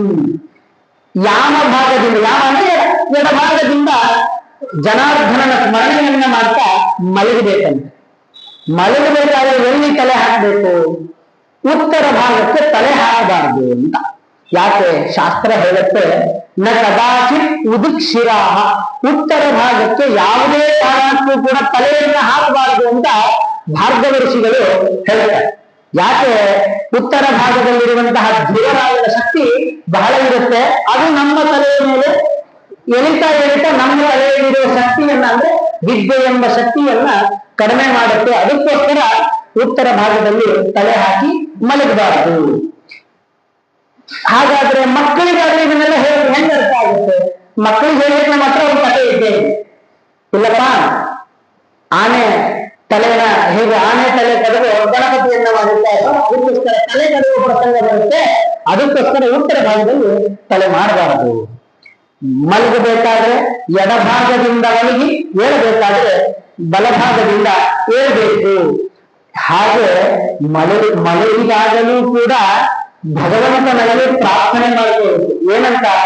ರಾತ್ರಿ ಸೂಕ್ತಂ ಜಪಂ ಕೃತ್ವ ಸರ್ವಾಂಶ ಕೃಷ್ಣಶಾಲಿನಃ ನಮಸ್ಕೃತ್ಯ ಜಯಂ ವಿಷ್ಣುಂ ಸಮಾಧಿಸ್ತಂ ಸ್ಮರೇ ಇಶಿ. ನೋಡ್ರಿ, ಸುಖ ನಿದ್ದೆ ಬರಬೇಕು ಅಂದ್ರೆ ಈ 5 ಮಂದಿಯನ್ನ ನೆನಪು ಮಾಡಿಕೊಳ್ಳಬೇಕಂತೆ. ಅಗಸ್ತಿ, ಮಾಧವ, ಮುಚುಕುಂದ, ಕಪಿಲ, ಆಸ್ತಿಕ. ಈ 5 ಜನ ಮಹಾಮುನಿಗಳನ್ನ ನಮಸ್ಕಾರ ಮಾಡಿ ನಾವು ಮಲಗಿದರೆ ಸುಖ ನಿದ್ರೆ ಅನ್ನೋದು ಬರುತ್ತೆ. ಈ 5 ಜನರ ಜೊತೆಗೆ ರಾಮಂ, ಸ್ಕಂದಂ, ಹನುಮಂತಂ, ವೈನತೇಯಂ, ಮೃಗೋಧರಂ, ಶಯನೇಯಸ್ಮರೇತ್ ನಿತ್ಯಂ ದುಸ್ವಪ್ನಂ ತಸ್ಯ ನಶ್ಯತಿ.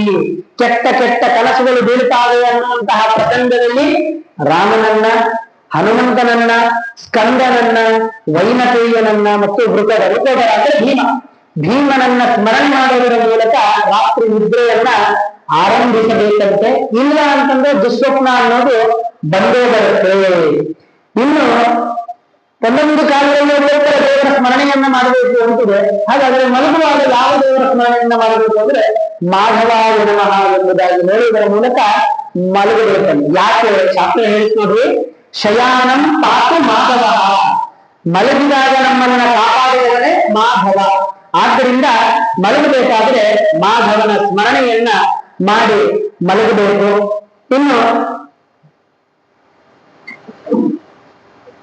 ಅನೇಕ ವಿಚಾರಗಳನ್ನ ಅಲ್ಲಿ ಹೇಳ್ತಾರೆ. ಅಂದ್ರೆ ಯಾವ ಸಂದರ್ಭದಲ್ಲಿ ಈ ಮುಹೂರ್ತಗಳನ್ನ ಕೆಲವೊಂದು ವಿಚಾರಕ್ಕೆ ಮಾಡ್ತಾರೆ. ಯಾವಾಗ ಮಲಗಬೇಕು, ಮದುವೆ ಆದ ಮೇಲೆ ಯಾವಾಗ ಮಲಗಬೇಕು, ಆ ಥರದ ಮುಹೂರ್ತಗಳನ್ನು ನೋಡಿದಾಗ ಅದಕ್ಕೂ ಕೂಡ ಶಾಸ್ತ್ರದಲ್ಲಿ ಅನೇಕ ವಿಧಾನಗಳನ್ನು ಹೇಳಿದ್ದಾರೆ.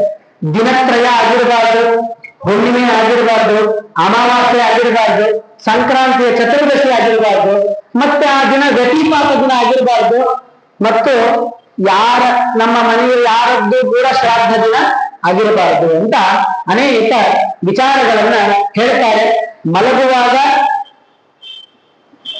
ಶಾಸ್ತ್ರದಲ್ಲಿ ಅದನ್ನು ಹೇಳ್ತಾರೆ, ಮಲಗುವಾಗ ಹೆಂಡತಿಯನ್ನು ಎಡಭಾಗದಲ್ಲಿ ಮಲಗಬೇಕಂತೆ.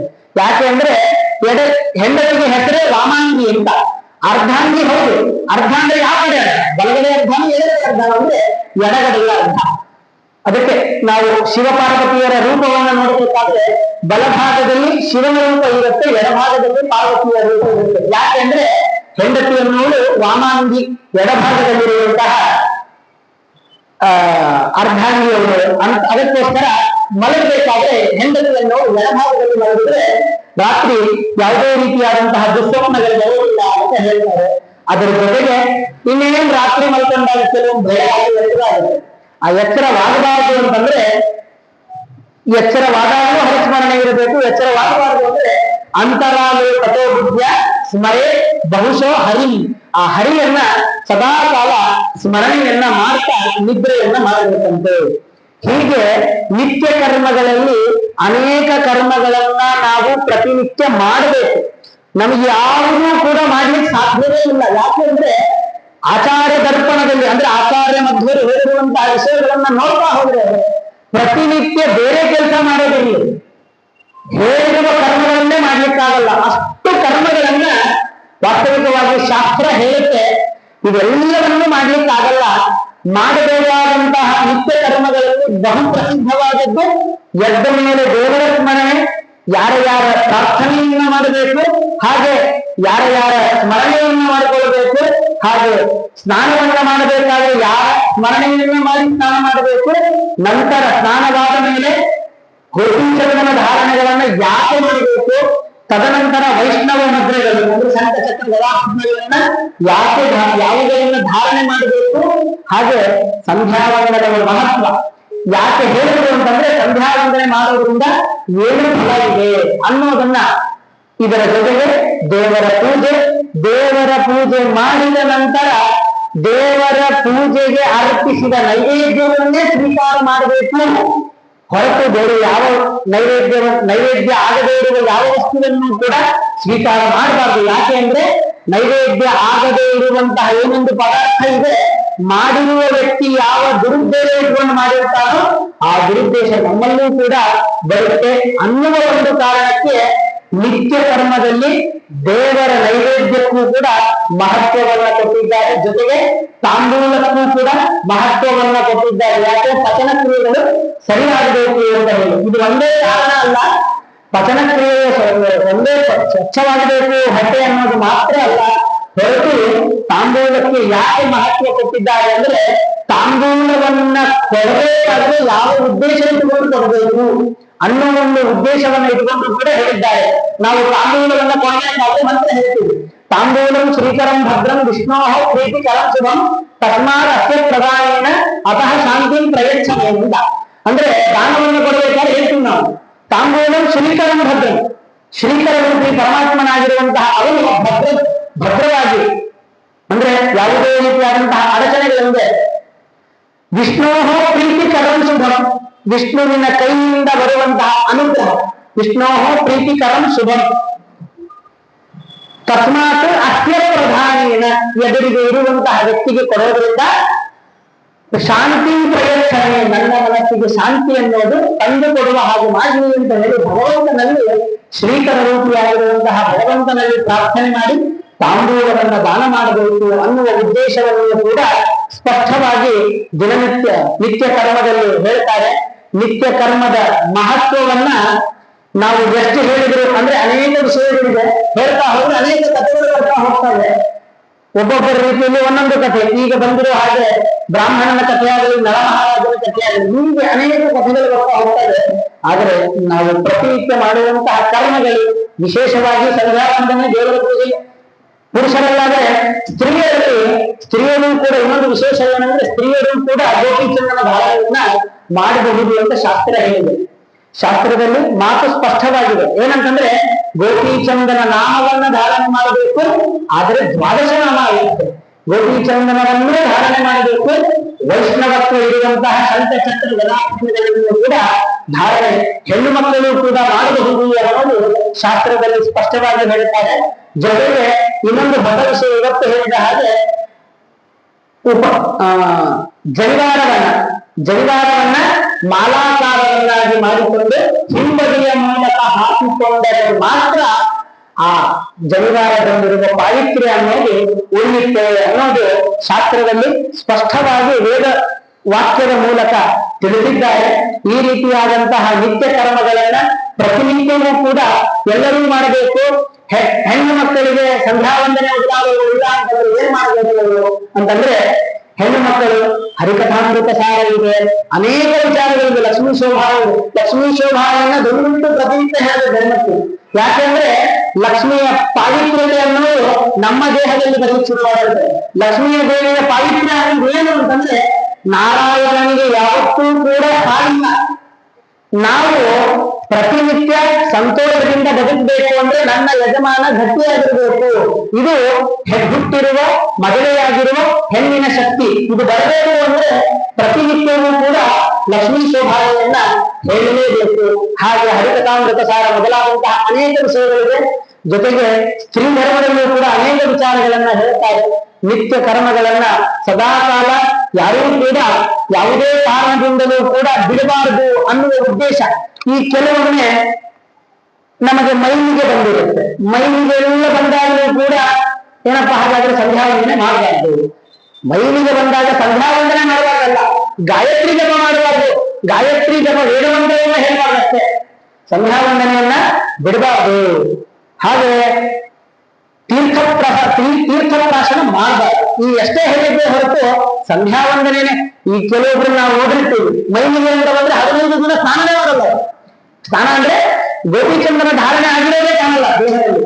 ವಾಸ್ತವಿಕವಾಗಿ ಅದನ್ನ ಮಾಡಬಾರ್ದು. ಗೋಪೀಚಂದ್ರನೆಲ್ಲ ಸದಾಕಾಲ ಭಾವನೆಯನ್ನ ಬ್ರಾಹ್ಮಣನಾದವರು ಮಾಡಲೇಬೇಕು. ಜೊತೆಗೆ ಭೋಜನವಂತಹ ಸಂದರ್ಭದಲ್ಲಿ ಭಗವಂತನಿಗೆ ಆರತಿಯನ್ನಾಗಿ ಮಾಡಿರುವ ಅಂಗಾರವನ್ನ ಧಾರಣೆ ಮಾಡಬೇಕು. ಅದರ ಕೆಳಗಡೆ ಅಲಂಕಾರಕ್ಕಾಗಿ ಭಗವಂತನಿಗೆ ಅರ್ಪಿಸಿದ ಅಕ್ಷತೆಯನ್ನ ಧಾರಣೆಯನ್ನ ಮಾಡಲೇಬೇಕು. ಇದು ಬ್ರಾಹ್ಮಣನ ನಿತ್ಯ ಕರ್ತವ್ಯ, ನಿತ್ಯ ಕರ್ಮಗಳಲ್ಲಿ ಇದು ಕೂಡ ಬಹಳ ಪ್ರಧಾನವಾದದ್ದು ಅಂತ ಹೇಳಿ ಶಾಸ್ತ್ರದಲ್ಲಿ ಹೇಳ್ತಾರೆ. ಇವತ್ತಿನ ದಿನ ಆ ನಿತ್ಯ ಕರ್ಮದ ಮಹತ್ವದ ಬಗ್ಗೆ ಹೇಳಲು ಒಂದು ಅವಕಾಶ ಕೊಟ್ಟಿರೋದು. ಇಲ್ಲಿ 3ನೇ ಬಾರಿ ನಾನು ಪ್ರವಚನ ಮಾಡಲಿಕ್ಕೆ ಬಂದಿರೋದು.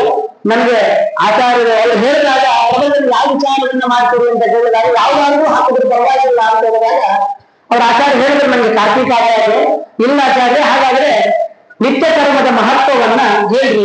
ಅದು ನಿತ್ಯ ಕರ್ಮದ ಮಹತ್ವವನ್ನ ಹೇಳಬೇಕಾದ್ರೆ ಅನೇಕ ಪದ್ಧತಿಗಳು ಬೇಡ.